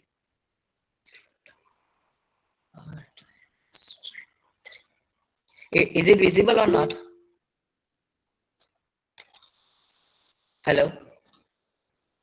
Not now. No, just. अरे यार क्या हो रहा है? Now, Yes, it started. okay.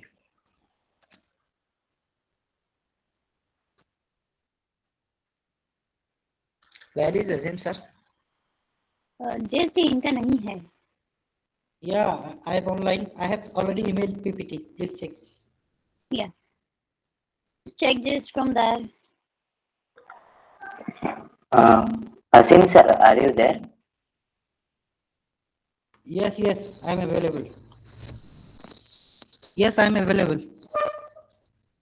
Okay.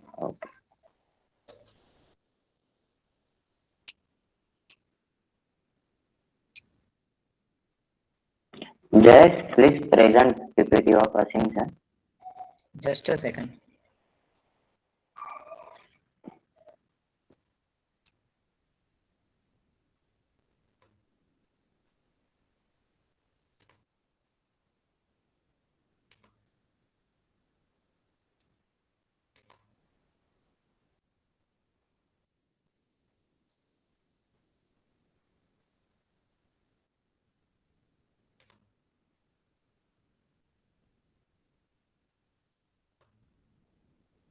Is it visible or not? Yes, it is. Yes, it is visible now. Thank you, just.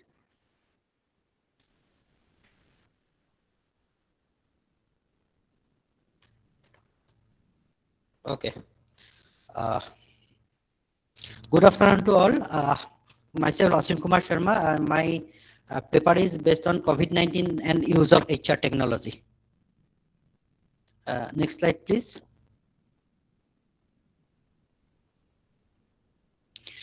Introduction. The traditional HR culture and office working environment suddenly collapsed due to COVID-19 pandemic. Organizations having digital HR platforms seems inefficient to tackle the crisis due to lack of integration in work from home scenario. The COVID-19 actually put question marks for the survival of the organization, and thus HR is put under expected stress for the adoption of new HR technology. HR demand for a virtual working system with user-friendly, robust, multidimensional, and accessibility. The transition to the digital work was not smooth as expected. Next slide. This is the literature review based on which I have found out some major findings. Meanwhile, one is the digitalization also enabled HR to handle COVID-19 challenges with greater responsibility and effectively. The organization initiated deploying advanced HR technology for promoting productivity and quality as well as simplifying the experience. Technology has truly emerged as a crisis savior and hero for the organization. Technology capabilities have proven as the key factors of organizational HR success during the COVID-19 crisis. Next. The multi-year digital transformation process of the company was suddenly accelerated within a few weeks only because of COVID-19. Remote work is expected to continue post-pandemic. IT and HR must come together to ensure remote work experience in a positive direction. Next. This is the main key use of HR technology during crisis, basically COVID-19. Organizations adopted an artificial intelligence-based auto-triggered health monitoring system for monitoring body temperature during entry and exit at the workplace. Organizations adopted an AI-based filters to prevent spread of unverified news related to COVID-19 in organizational social media. Automated HR information software improved organization productivity and operational efficiency during lockdown. Next. Online employee assistance program platform provides full service health and wellness for employees. Impulse is one of the employee online software for continuous feedback and action.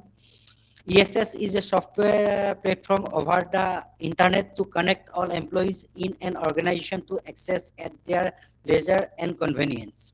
Cloud-based centralization of HR data makes it easier to access, organize, and manage everything. Next. This is the objective of this paper to understand digital technology requirement for HR role of digital technology in COVID crisis, and to understand HR technology measure advantage and disadvantages. Next.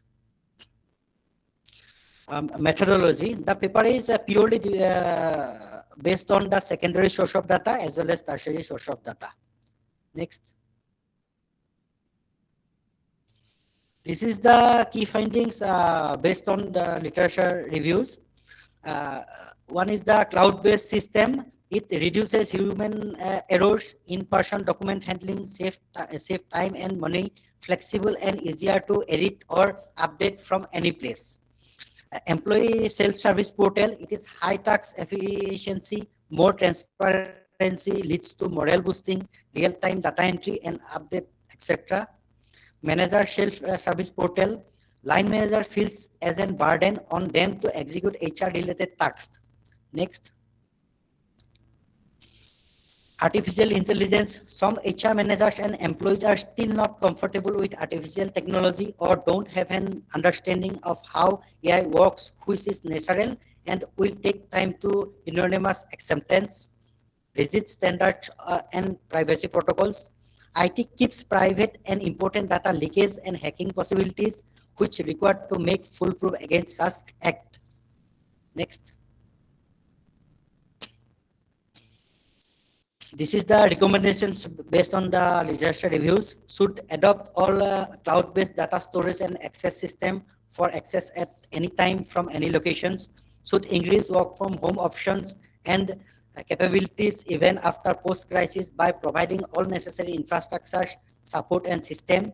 Should provide required training and skill build-up to all employees for successful technology implementations and monitor performance rather than working hours. Should adopt HR in integrating automation and artificial intelligence program to get work done faster. Next. This is the limitation of the study. The paper is based on only secondary source of data.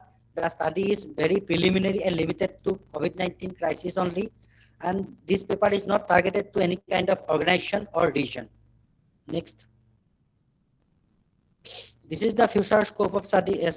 Literature shows the rates of HR technology adoption are far less advanced compared to pre-COVID era.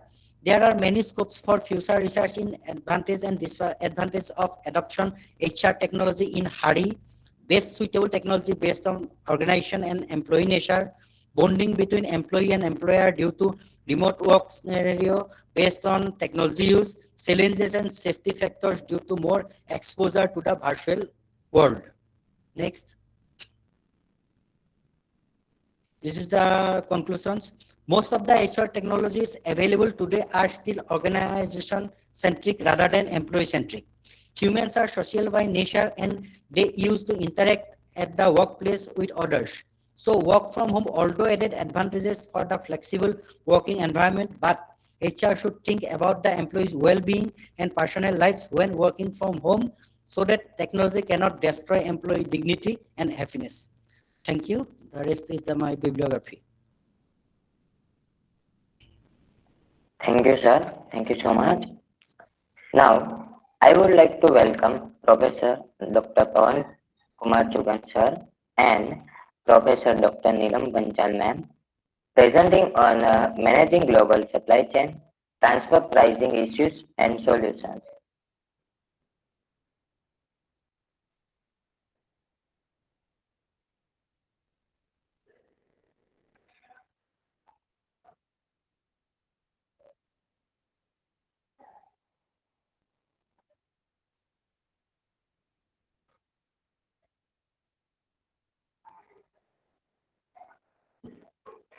Sir, are you there?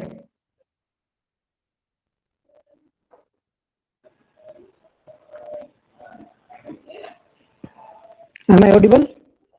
Yes, sir, you are.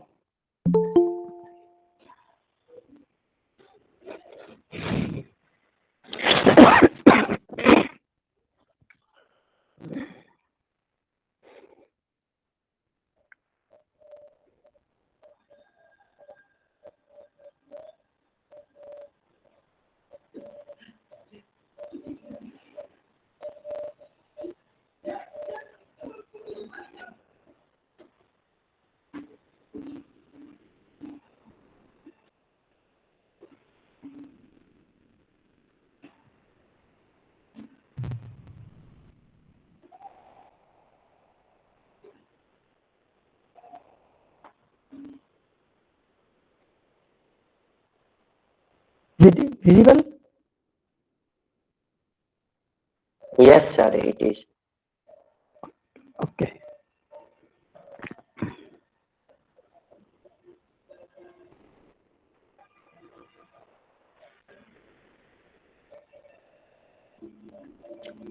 First of all, welcome to all of you in this session, and to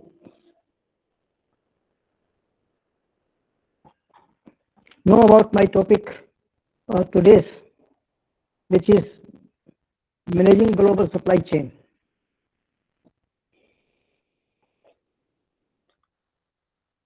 Am I audible properly?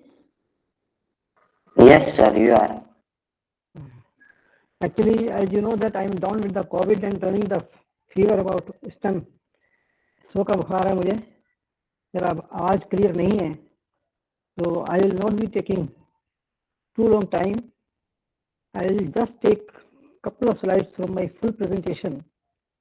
In fact, last month I had an invitation from the York College of Pennsylvania, USA. They wanted their MBA students, which are doing a project with the HP, to tell them about this particular subject. So I thought I must write a complete paper on this subject and share with my students, particularly of the Gujarat University, so that they can also get benefit. This is not an empirical study. This is not an research study. This is a policy paper, and students are advised to know and get the benefit of this. Global supply chain means sending goods across the border.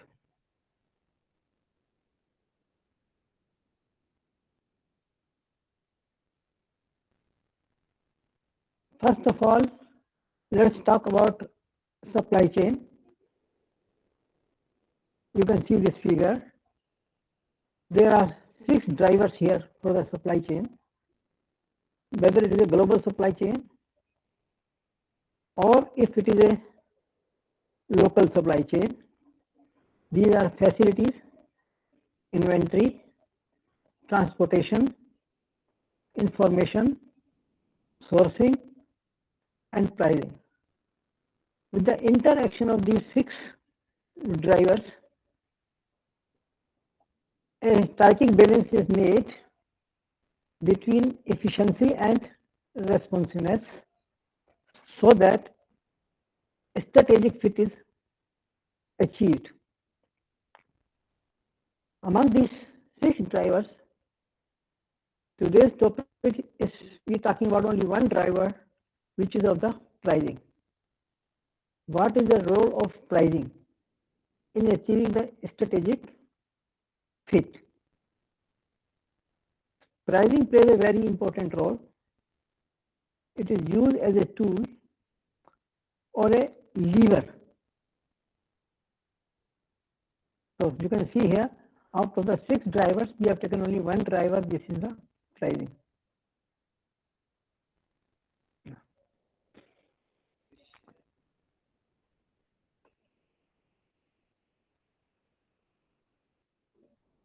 Pricing has the different components which a company needs to adjust.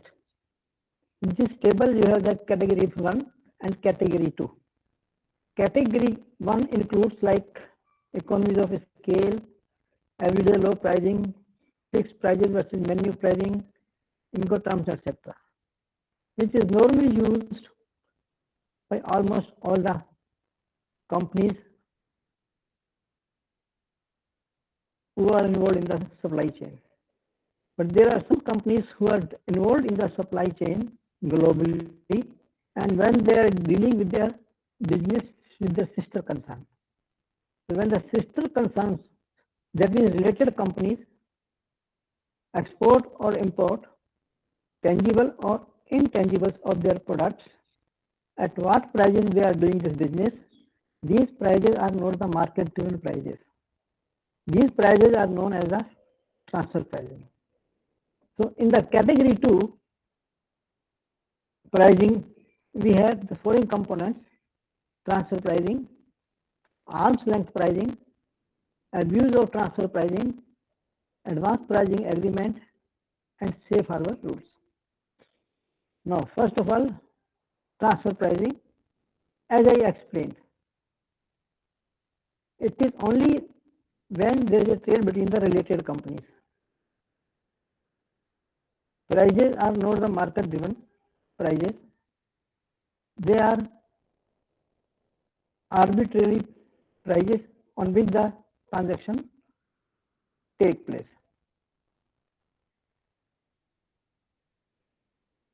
This is the formula given by the United Nations to calculate transfer pricing. Actual price minus world price divided by the world price multiplied by 100. That will give you an idea of under invoicing or the over invoicing. Now with this, there is another concept comes which is known as the abuse of transfer pricing. When this price is done at the market level prices, then it is known as the arm's length price, ALP.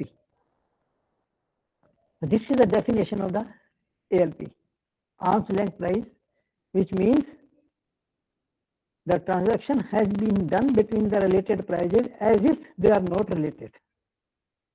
Income tax department want that transaction to take place on this price. If it is not taking on this price, that means there is an abuse of transfer pricing. And if there is abuse of the transfer pricing, there is a lot of litigation, there is a lot of disputes of the company with the income tax department. These are the examples of the transfer pricing abuse in the literature. I need not to read it here, but I can say simply in the past it has gone up to 1000%. So what are the issues?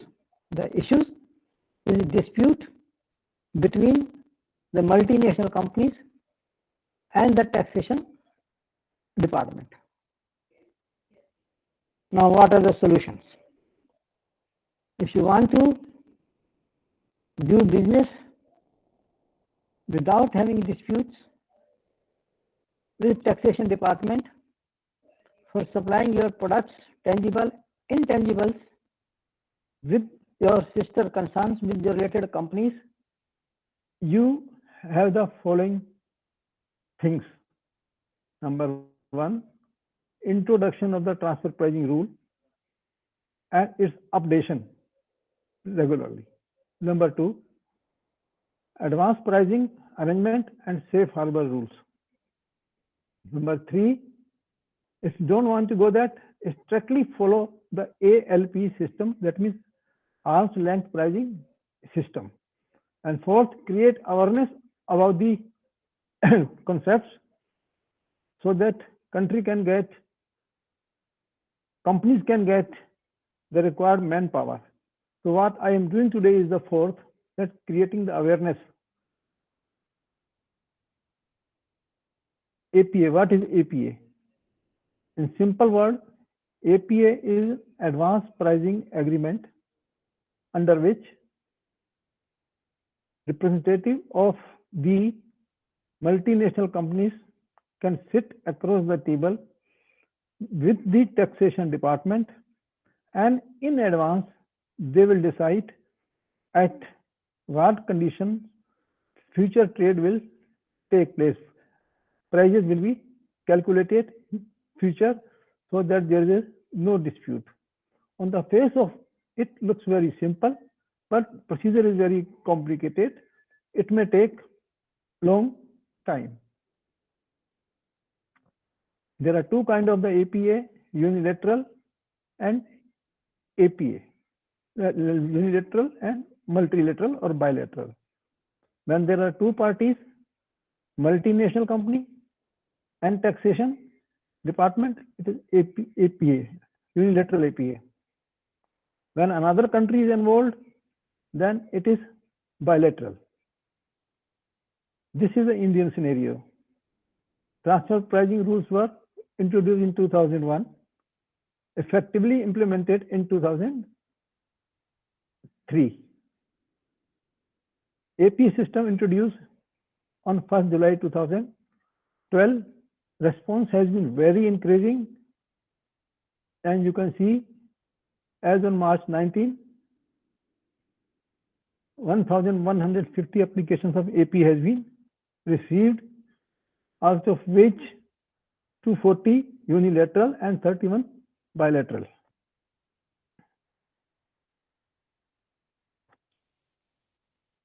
Modification in APA, rollback provision introduced in India. That means now, if you enter in the APA today, conditions can be applied for the preceding 4 years also. Range-based concept has been allowed now to determine the ALP price. Multi-year data has been allowed to calculate the ALP. Extension has also been granted under certain circumstances to the Indian local companies also. Safe harbor. This is another way by which companies can avoid disputes. Under this concept, rules and regulations have been already set by the government, and if you are working under these rules and regulations and doing your transaction, there will be no scrutiny by the income tax department. This is the literal meaning of the safe harbor. That means when you are in harbor, you are safe. A ship when goes out of the harbor, then it has to face all kind of risk. So when you are working under certain rules and conditions, certain ceilings and limitations, and doing your transactions with global companies, then there will be no problem, no scrutiny by the income tax department.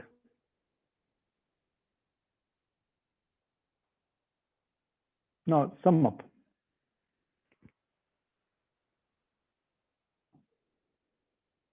For the global business,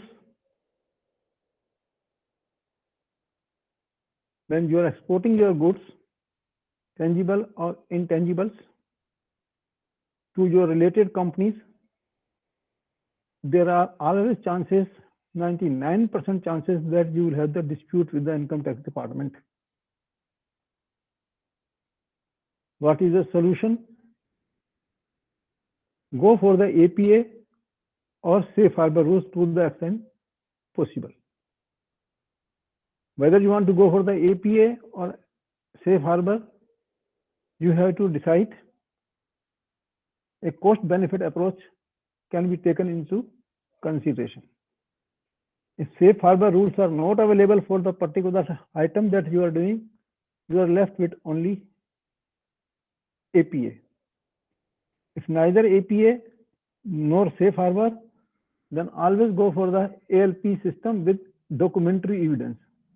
Because you can say to the income tax department that transaction is done at the ALP, but they will not accept it unless there is a proper, strong, definite, convincing evidences. It is always told that prevention is better than care. Like for the COVID we are talking about, it is always better to get the vaccination. So it is a kind of the vaccination. You get companies vaccinated either in form of the APA or from safe harbor rules or from ALP, so that there is no dispute between the company and the income tax department. Thank you very much. Thank you, sir. You have been an inspiration despite of being a COVID positive. You are here today presenting and also judging our participants. Really, you are an inspiration, sir. Delighted to have you with us, sir. Thank you. Thank you so much, sir, for your efforts. Thank you, Thank sir, for your valuable guidance in this area, right? Thank you so much. We can continue, Payal. Yes, ma'am. Ma'am and sir, I would like to ask if there is any assistance we can give you in evaluating the marks in the evaluation sheet. You can just send me the list. I will fill up the marks and will send you. Payal, I'll send you, share your WhatsApp number, right? I'll share my remarks on your WhatsApp number. You just submit to madam, right? Finally. Madam is already having my WhatsApp number. Okay. Madam is already having number. You just send me the list on Excel sheet or wherever, giving the name of the presenter and the title. And I have already given the marks out of 10. I don't know how much you have to give. Out of 10 only, sir. For each factor. For each factor. So total how much? 50. 50, total 50. Okay. So just send me the list. I'll fill up and. Okay, sir. Okay, we will do the needful. Thank you, sir. Okay, so calling out our next participant, we have Mr. Ashwin Jadeja, sir, with his co-author, Dr. Mamta Brahmavat ma'am, presenting on measuring and validating customer experience of general insurance company, GICX scale. All the best, sir. Thank you, ma'am. I'm just presenting my screen. Yes.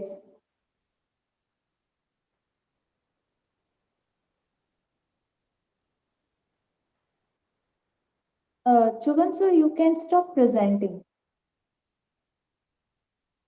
Hello? Yes, sir, you can stop presenting. Okay. Thank you, sir.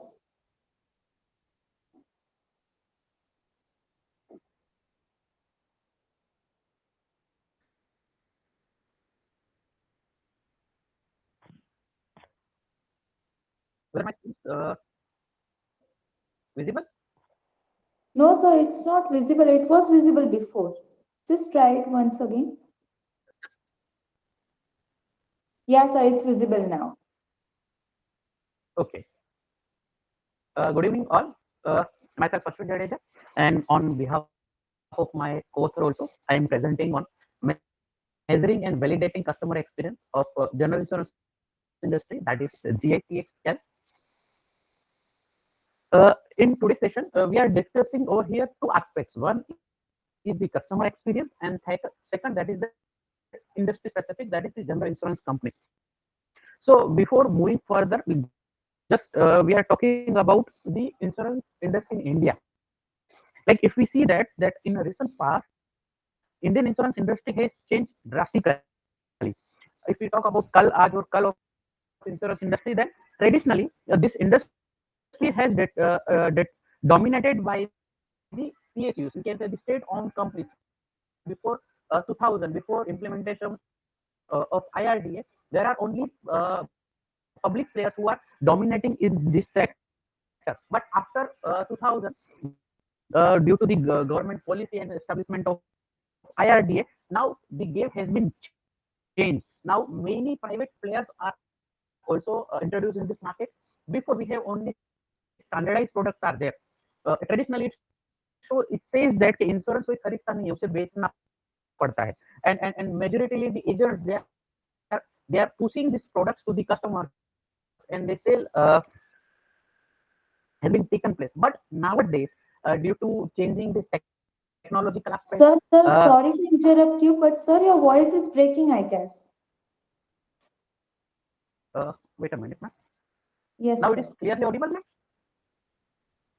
Yes. Sir, And due to technology. Yes, sir.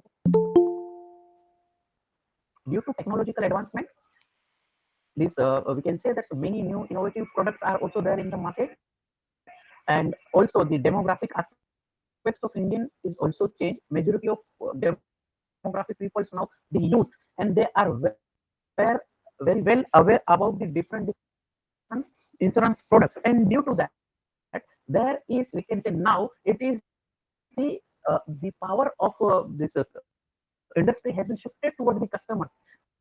Now customers are demanding different innovative products, different services, and we can say they want a good experience over here.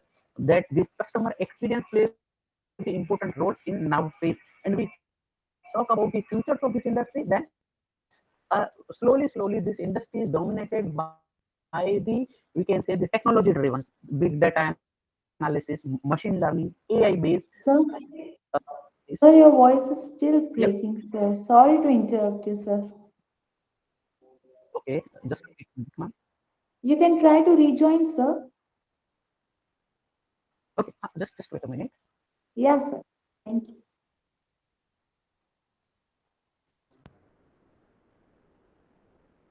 Okay, now my voice is Yes, sir. It's perfectly audible, right? yes. As we have, I have already Sir, your told that screen this. Yes, sir. It's presenting right now, sir. Screen is presenting right now. Yes, sir. Yes, presenting. Yes.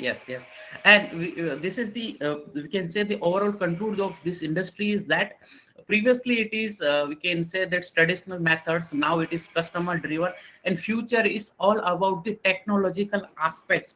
Over there, the customers will be the king, and it has the major power. They are in the phase of experiencing things, and if we talk about then nowadays customer experience, that is one of the economic offering. After we said that's commodity goods and service, then customer experience, and on basis of this experience the satisfaction level of customers also decided. So overall we can say that in Indian insurance market nowadays, customer experience now and future, they in both scenario, customer experience will play the important role.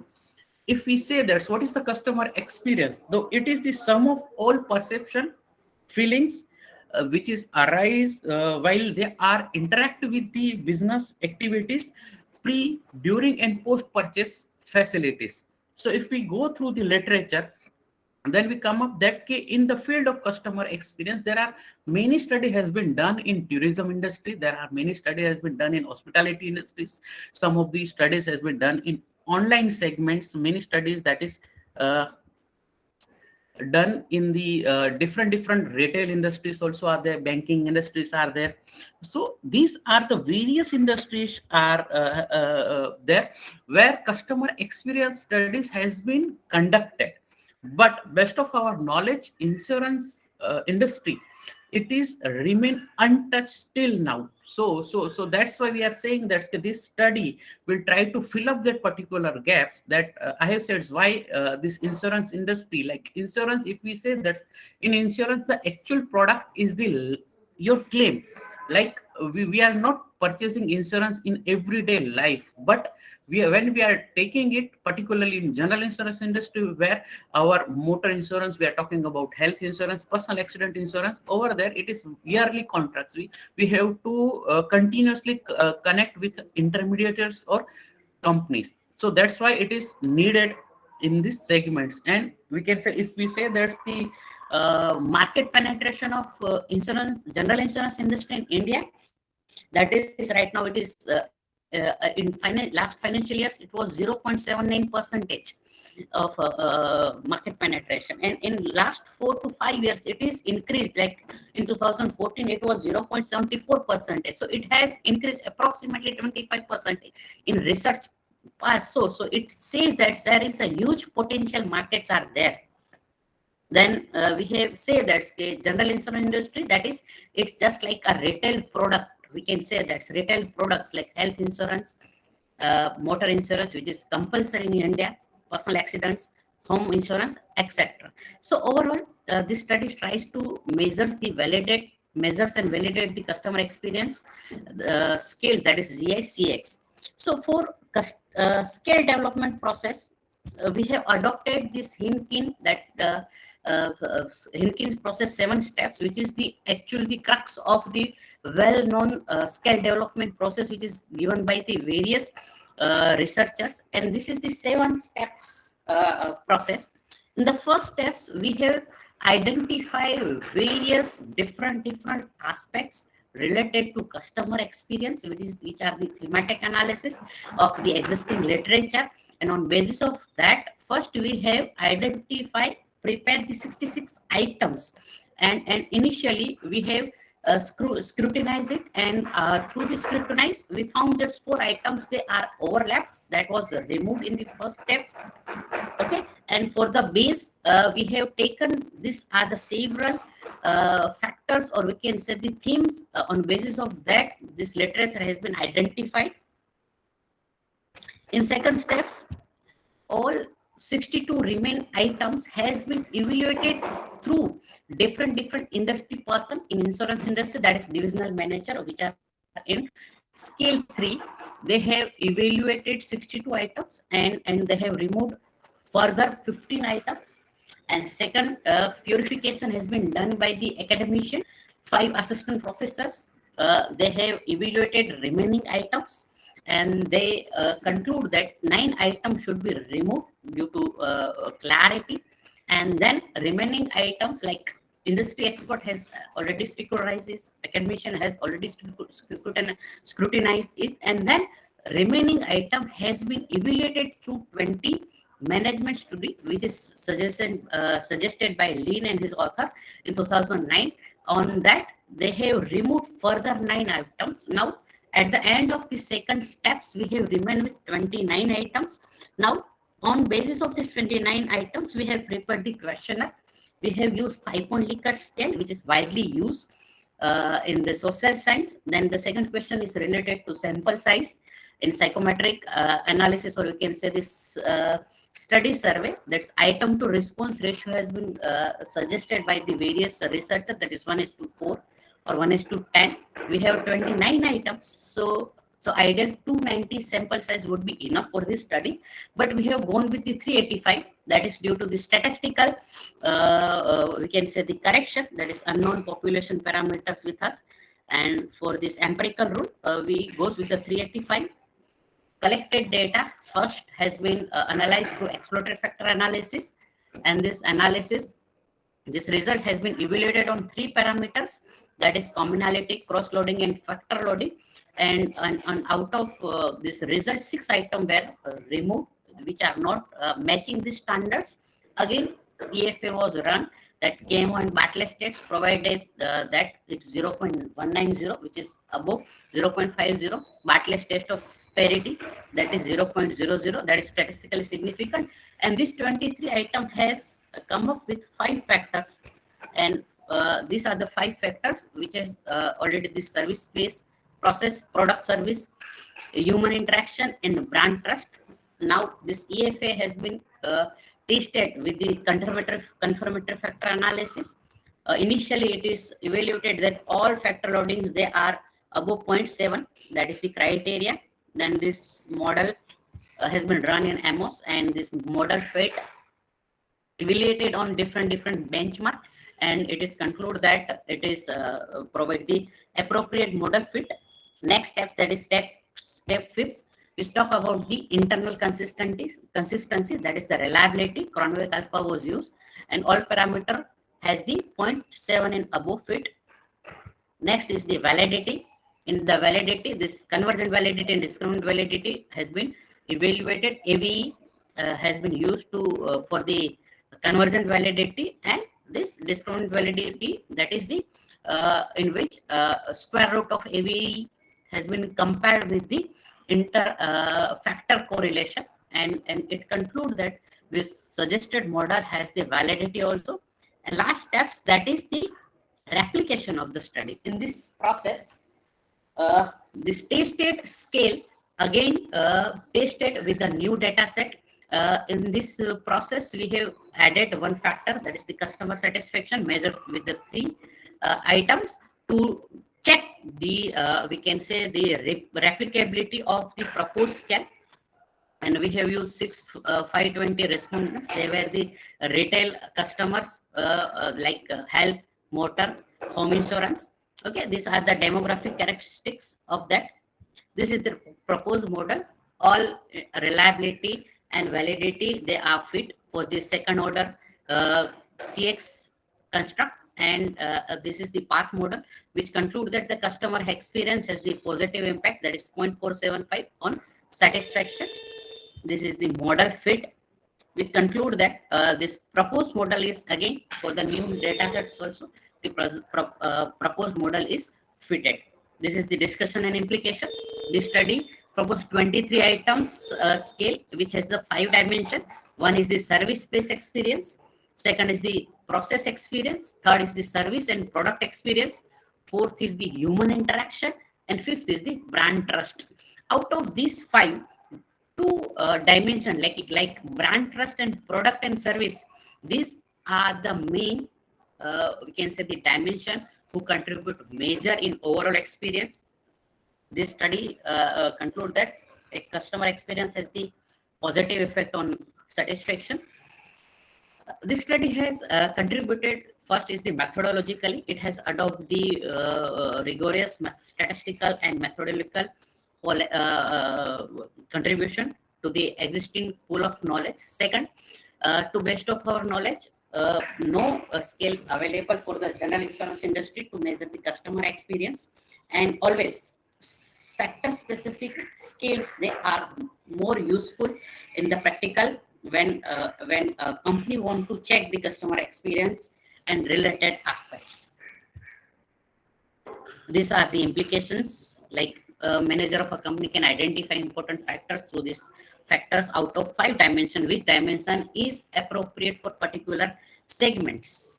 Okay, these are the limitations, all the statistical test which we have used and limitation related to that, it is limited to this study also. Area specific limitations are there, like this is the general insurance related aspects. We have not included corporate products like fire, engineering and related. Second, not much focus on technological aspects. This is the limitation of these skills that can be the future scope of study. And this is the final scale which we have suggested. First factor, that is service based, which can be measured through the 5 items. Second, that is the service process, that also measured through the 5 items. This is the product and service aspects related experience, 5 items. Human interaction, and this is the brand references. And thank you. Yes, any question?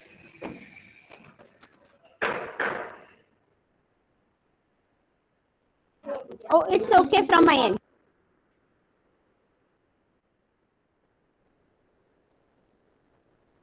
Sugam sir, do you have any questions?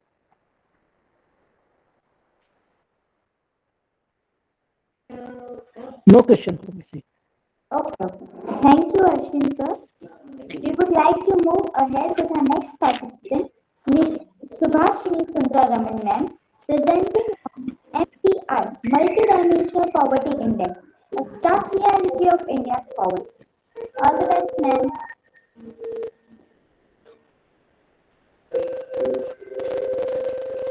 Good evening, everyone. I will just share my.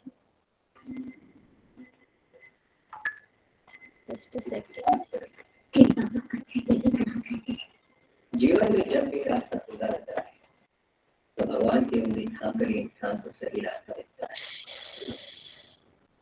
Before starting the presentation, Subhashini ma'am, I would like to request all the participants to turn on their camera so we can take a good memory of our this day. Should I wait for the click? Yeah, ma'am. Just a minute. Thank you, everyone.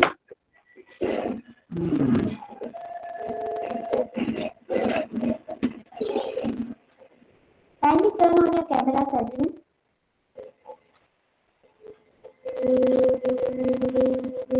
Yeah, we can take a break.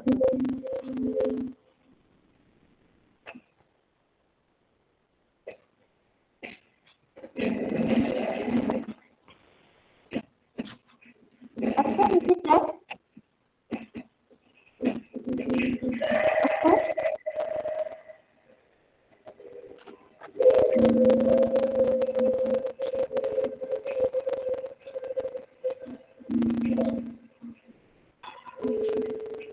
So we are done with the book. Thank you. Thank you, everyone. Thank you. continue now, please. Is my PPT visible? Yes, ma'am, it's visible. Okay. Good evening, everyone. I'm Ms. Subhashini Sundaraman and research scholar from IIT Gandhinagar.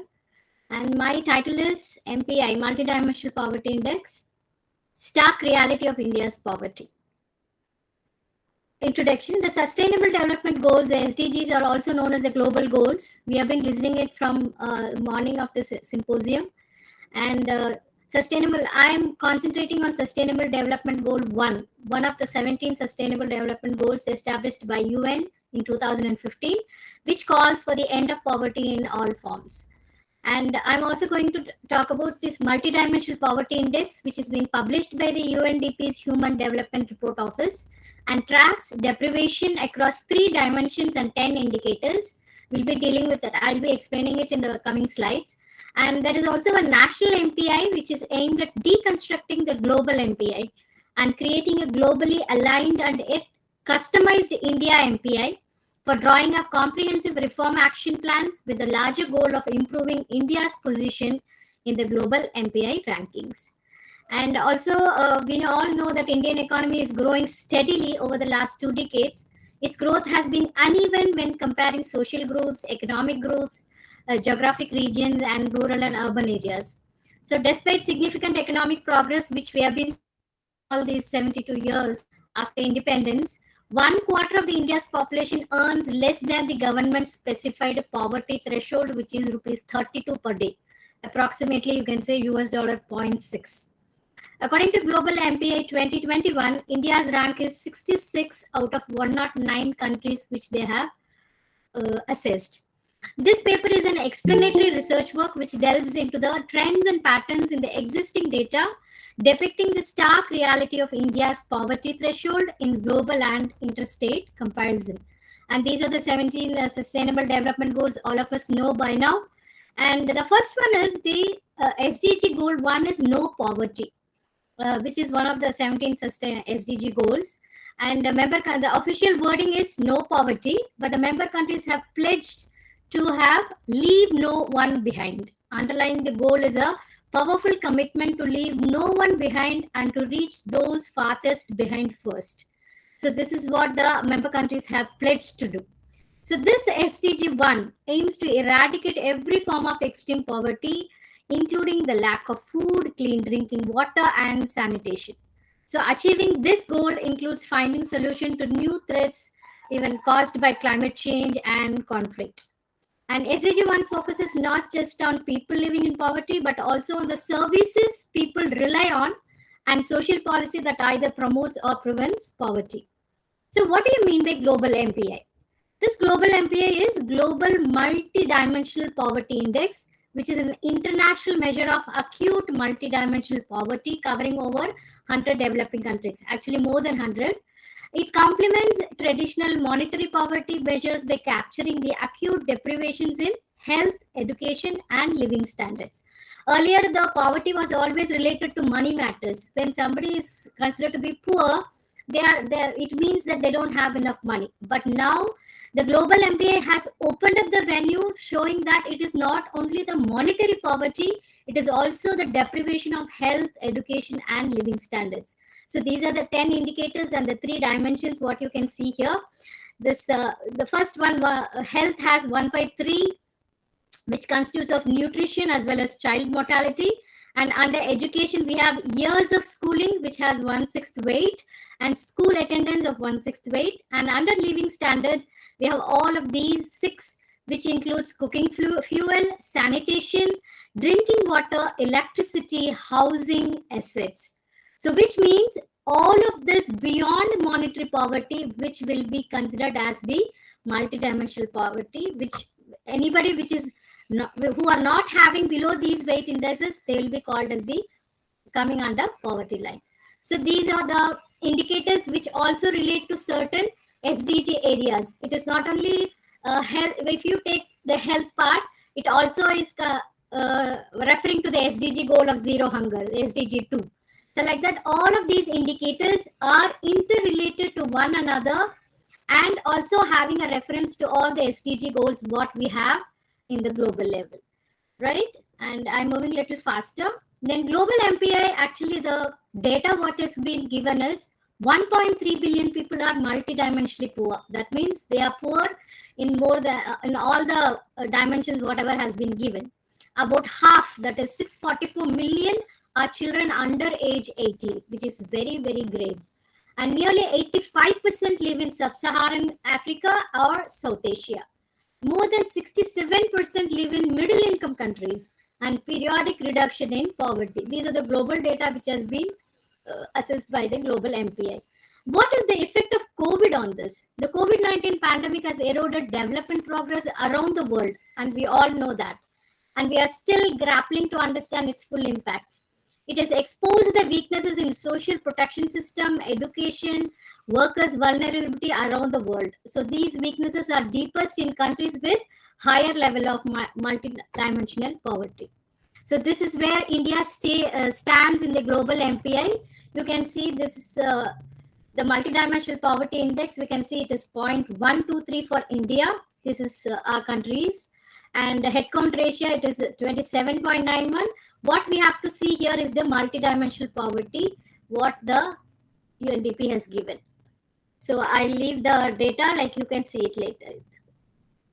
And what the UN has pledged is end poverty in all its form everywhere. Now that we know that COVID-19 has led to the rise in extreme poverty in the whole in a generation.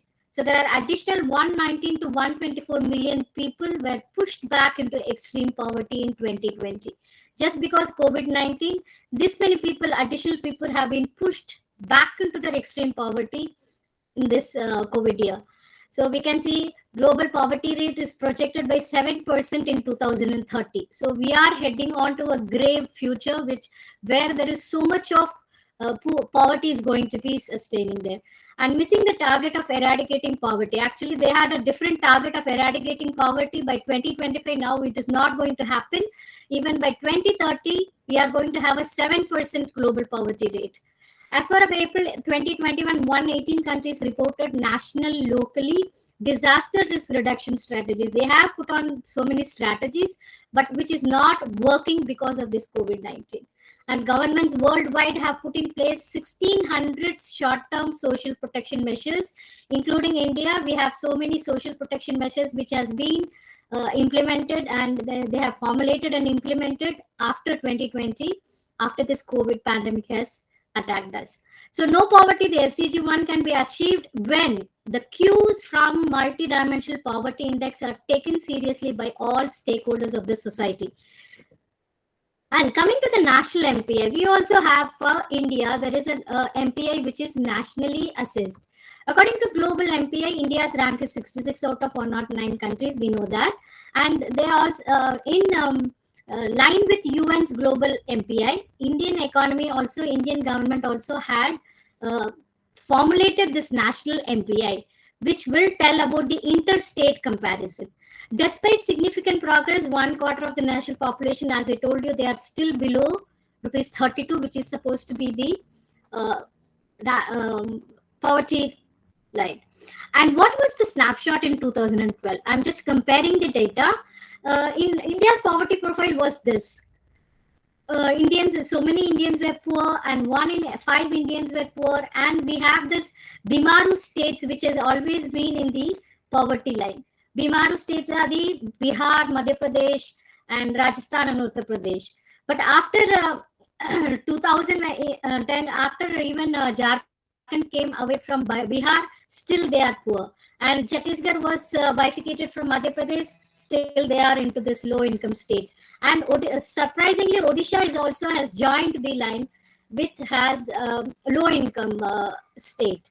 So 62% of these low income state houses India's poor, and 45% of low income states are home to India's population, and 80% of India's poor live in rural areas. This is the grave situation, friends, what we are having now. And this is the national MPI in a crux, like poverty index. We all know that Bihar is the first of the Bimaru state, which is Bihar at the highest share of multidimensionally poor people, while Kerala has the least one, which is 4.8. And you can see all the BIMAR states, like all these colored states in the center, they all fall between 20 and 40% of people who are multidimensionally poor. And this is the other India. In national MPI, along with these 10 indicators, we also have included one more of bank account, where now Indian government has been like they have started this Jan Dhan Yojana, where every citizen of India will have to have a bank account where they can have digitalized banking happening. This will also improve their standard of living to, bringing them away from the poverty. And Niti Aayog is our institution, which is for National Institution for Transformation of India. They have done the poverty index in aligned with the global MPI, and these are the recommendations they're given. And we can see here Bihar and Jharkhand, UP, MP. This is the 2021 status which I'm comparing here. Bihar is still the poorest state. Then comes Jharkhand. Then we have UP. UP also has joined this line because of the high population now. Then MP and Meghalaya is one state in the northeast. And the prosperous states have Kerala, of course, leading the rest of the states, Goa, Sikkim, Tamil Nadu, and Punjab. And this is about the union territories. So what are the implications of MPI? So what we can do? In 2015, world leaders agreed to 17 sustainable development goals that we all know for a safer, cleaner, and more prosperous world by 2030. Now it's up to all of us to join forces and address the most pressing global challenges and turn goals into action. Indian government has formulated so many policies now. When you see these indicators here, when you talk about these indicators, cooking fuel, sanitation, and housing are the most which has been deprived for the people. So now we have Indian government which has suggested for housing, we have Prime Minister Awas Yojana. This is for the cities, and there is something called PMAYG, which is Prime Minister Awas Yojana Gramin, where the housing is being extended to the rural areas also. And regarding drinking water also, we have recently, which has been Har Ghar Nal, Har Nal Jal. That is one program which has been implemented. And sanitation, of course, they are trying to have more of toilets and built in even in the rural sites. And cooking fuel, Indian government has subsidized LPG cylinders to most of the people, and those who can't afford, or those rural areas, the remote village areas where they can't afford to have this LPG, they are promoting biogas programs. Many programs have been suggested by the government, and it is being implemented in many of the, especially Bihar and Jharkhand rural villages. So these are the things which we can help in bringing it up. So the policymakers have to do not only the formulation of these policies, they also have to start implementing all of these policies and programs. So to accelerate the progress, actually the SDGs for every child, UNICEF had suggested one beautiful thing, which is 3 A's, which means awareness, action, accountable. So this is what we also have to do to get the SDG goal, no poverty. You have to make people aware that what are the facilities available, what they can avail, and the action has to be done. And all the decision makers, the state and central government, the bureaucrats, everybody has to be made accountable for the progress. Then only we can achieve the no poverty goal. So this MPI is a global indicator of the poverty level. So if you have to attain this no poverty, then we have to be really concentrating on how we can do. So this is in the hands of the policymakers now. The government shouldn't stop with just formulating policies, but see to their implementation as well. So the real progress can be measured with proper implementation of the policies, which will help Indian poor to have vertical mobility in their economic status. So this is my utmost wish that India, at least in 2025, will be having a better MPI score in the global level. Thank you. Okay, madam. Almost good presentation. One question from my end. that as you discussed about so many things, what would you think that how this dimensions will be covered in upcoming budget? More policies will be coming up, I think, because the funding for the rural development has come up, and there are so many policies which has been for namesake they have formulated, but nothing has been done in the practically. So the government has to fund it, because these policies cannot run without money. So they have to be funded by somehow by the corporates taking CSR in their hands, or the NGOs, or somehow, or from the World Bank. We have to get the funds to implement these policies. So the budget has to make certain provisions to these funds which will go towards this SDG goal of no poverty.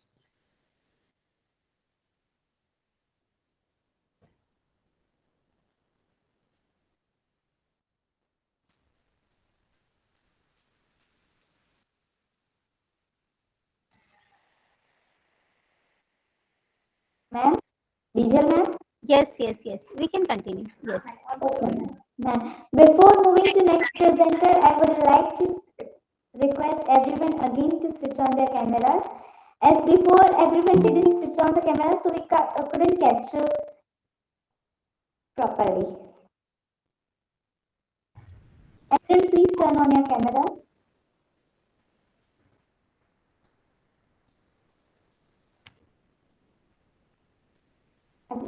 Yes, Basanta Meher sir.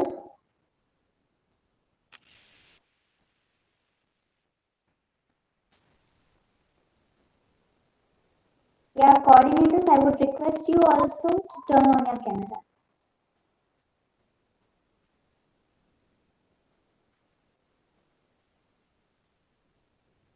Yeah, we are good to go with taking picture.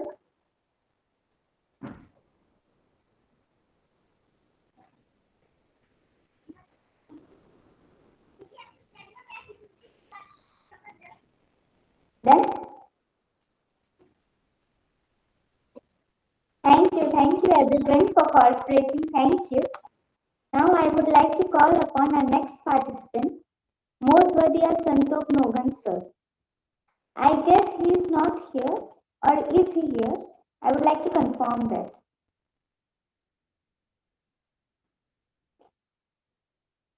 He is not here. So we can move further with next participant.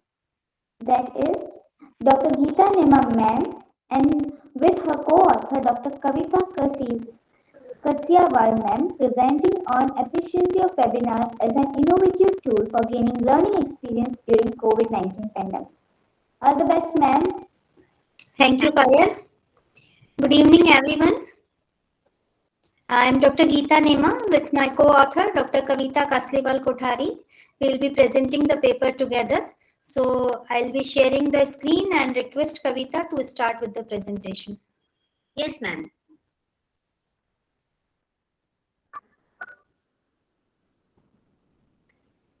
Very good evening to everyone, and congratulations to the BK Institute for arranging this wonderful symposium with so many learned speakers who have been there the whole day, and they've been enlightening all of us.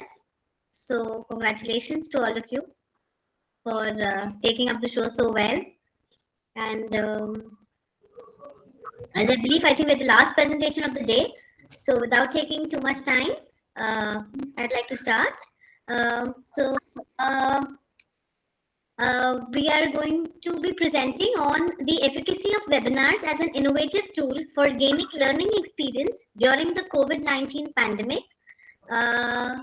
Basically, what had happened over a period of time, all the learning tools, which you primarily use of whiteboard, and then you had role plays, case studies, and so much of interaction on the field, off the field. Suddenly, due to COVID-19, everything just changed overnight, and all the institutions, all the teachers, they had to primarily change to the new mode of teaching, which was the online mode of teaching. Though online mode has started coming in, but it was not formally a part of all the institute's culture.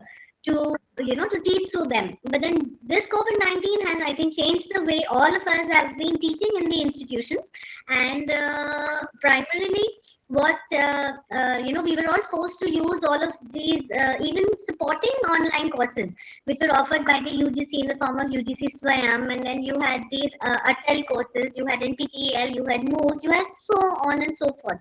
So there was a plethora of platforms, online platforms, which was available for imparting online education to enhance the learning experience of the students. And the purpose of our paper, the present study, is primarily focusing on the use, on the efficacy, on the effectiveness of webinars, which as a learning tool, which was primarily majorly used by the institutions, so that we are here to find out how effective was this, which was used by the institutions, and did it add on to the learning experience of the respondents. So we've done our study primarily in the city of Indore, as we are based out of Indore.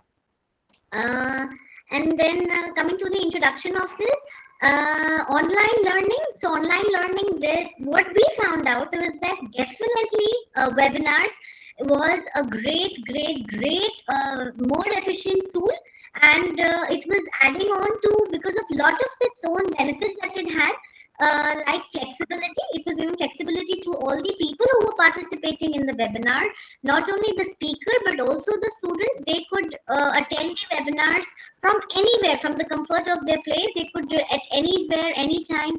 Lots of webinars had the facility of doing it, getting a recording done, so they could even see the webinars, what was being done at a time which was convenient to them. Then webinars was used not only by the institutions, but it was also being used for lots of government institutions, private institutions, self-aided, private, government. Everybody started using, and then it had and the best part about webinars was they were available even free of cost in so many institutions. So again, it was very affordable for the candidates, as it was freely available to them, and at the same time, there was a lot of time management which could be done, because as it was freely available, so there was no restriction. So the speaker could arrange using the webinar as per his or her convenience. So there were a lot of benefits which we found out why people were shifting on to the webinars as an effective learning tool. Then coming to the next part, which was the review of literature. So then we found out that like as per some of the studies which you mentioned in the PPT here, the study which was done by W. Ali in online and remote learning in higher educational institutions, a necessity in the light of COVID-19 pandemic, higher education studies.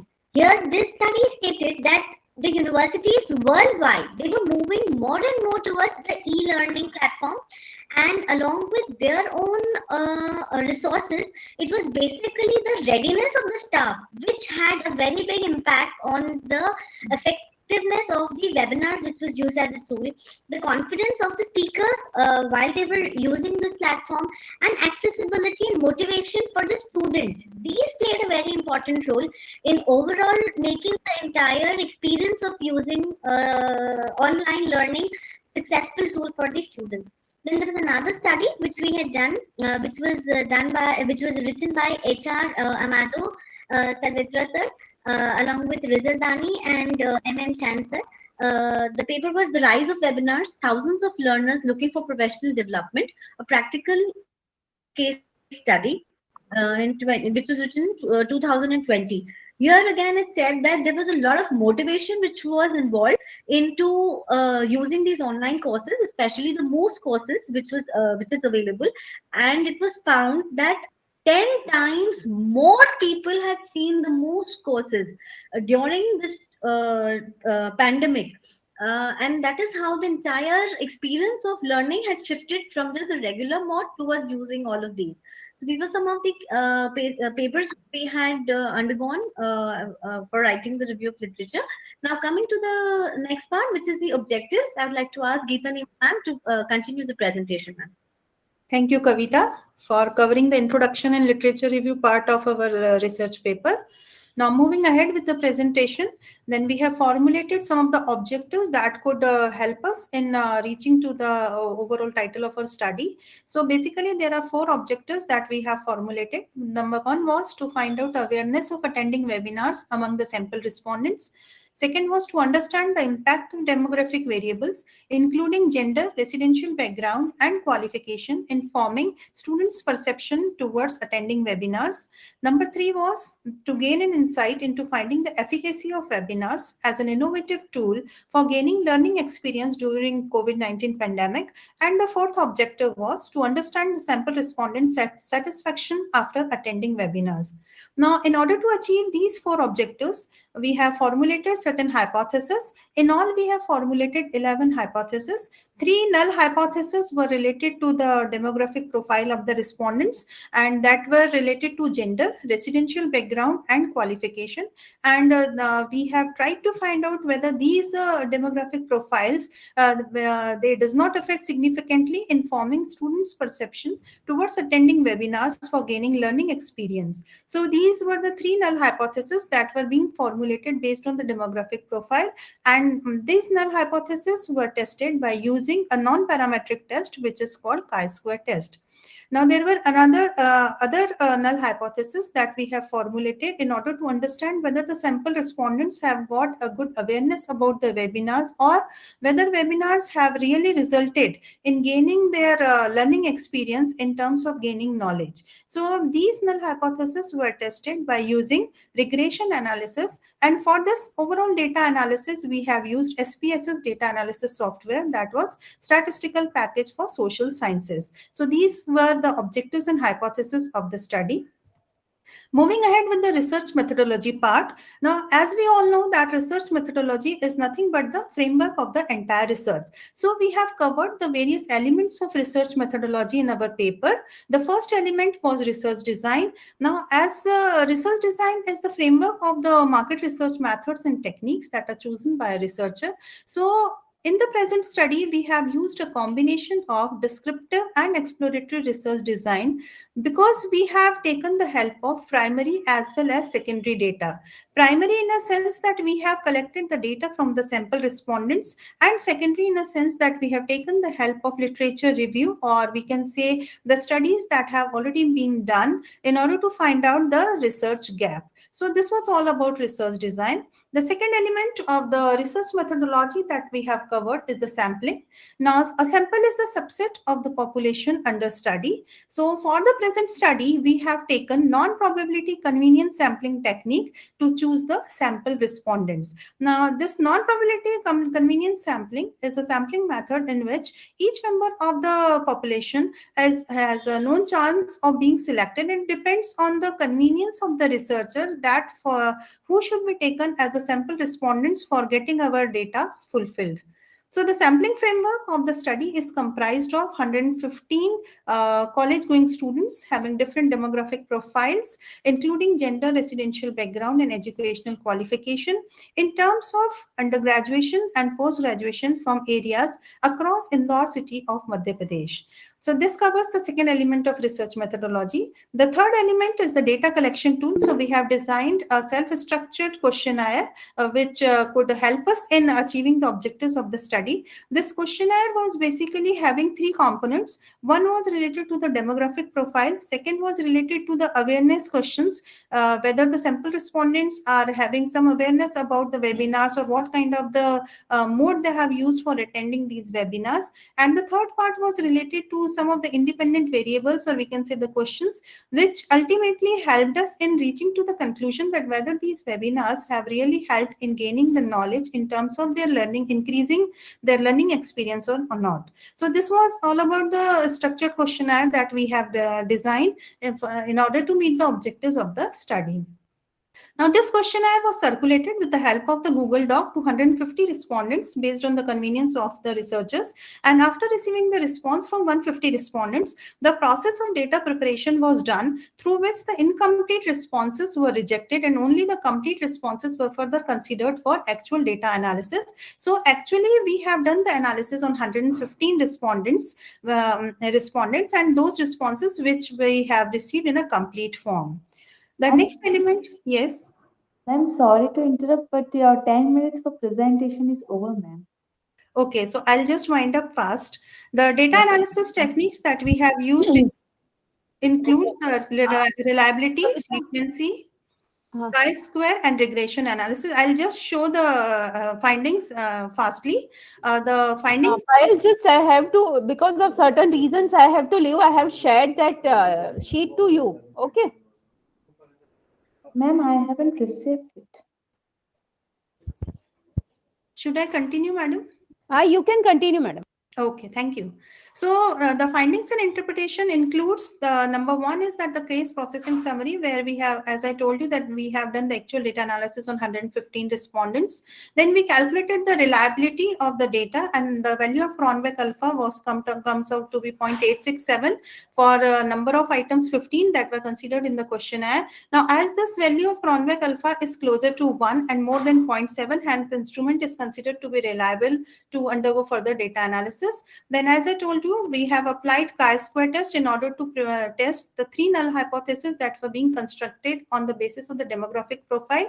And as you could see from the table, that the value of asymptotic significance in case of all the 3 demographic profiles is coming to be 0.002, 0.000, and 0.000, means they are coming to be lesser than 0.05, and hence we have rejected all the 3 null hypotheses related to the demographic profile. Thus, it may be concluded that all these 3 demographic variables have got a significant effect in the study.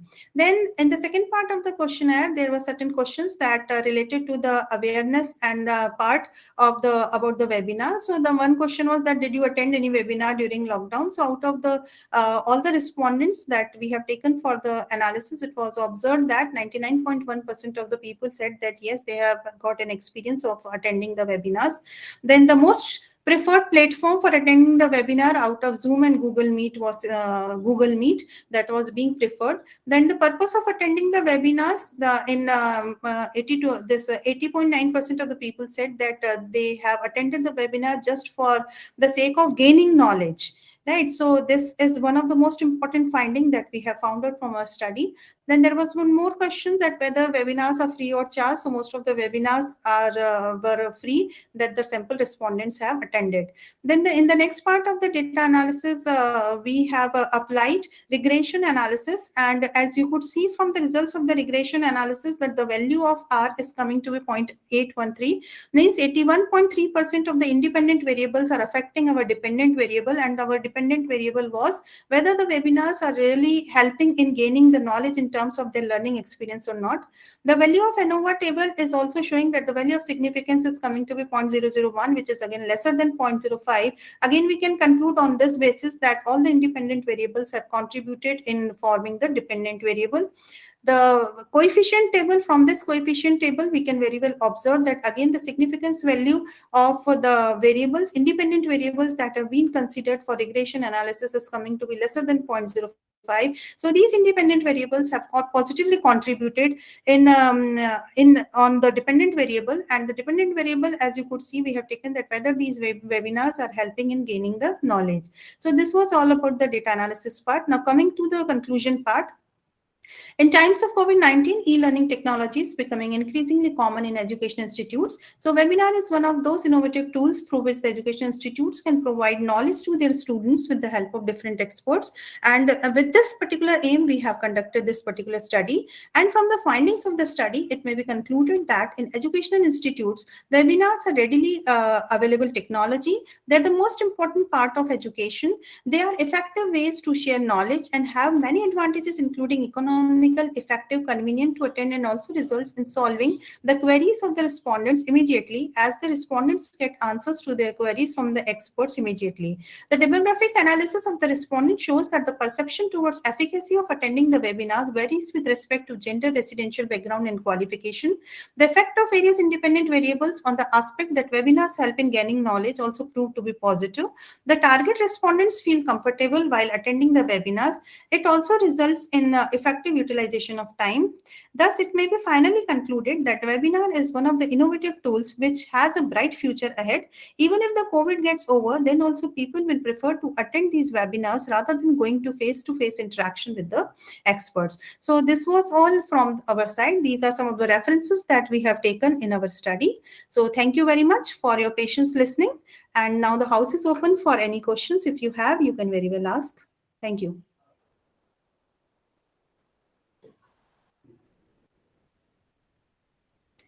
Yes, if there are any questions, so me and my co-author, we are ready to answer your questions.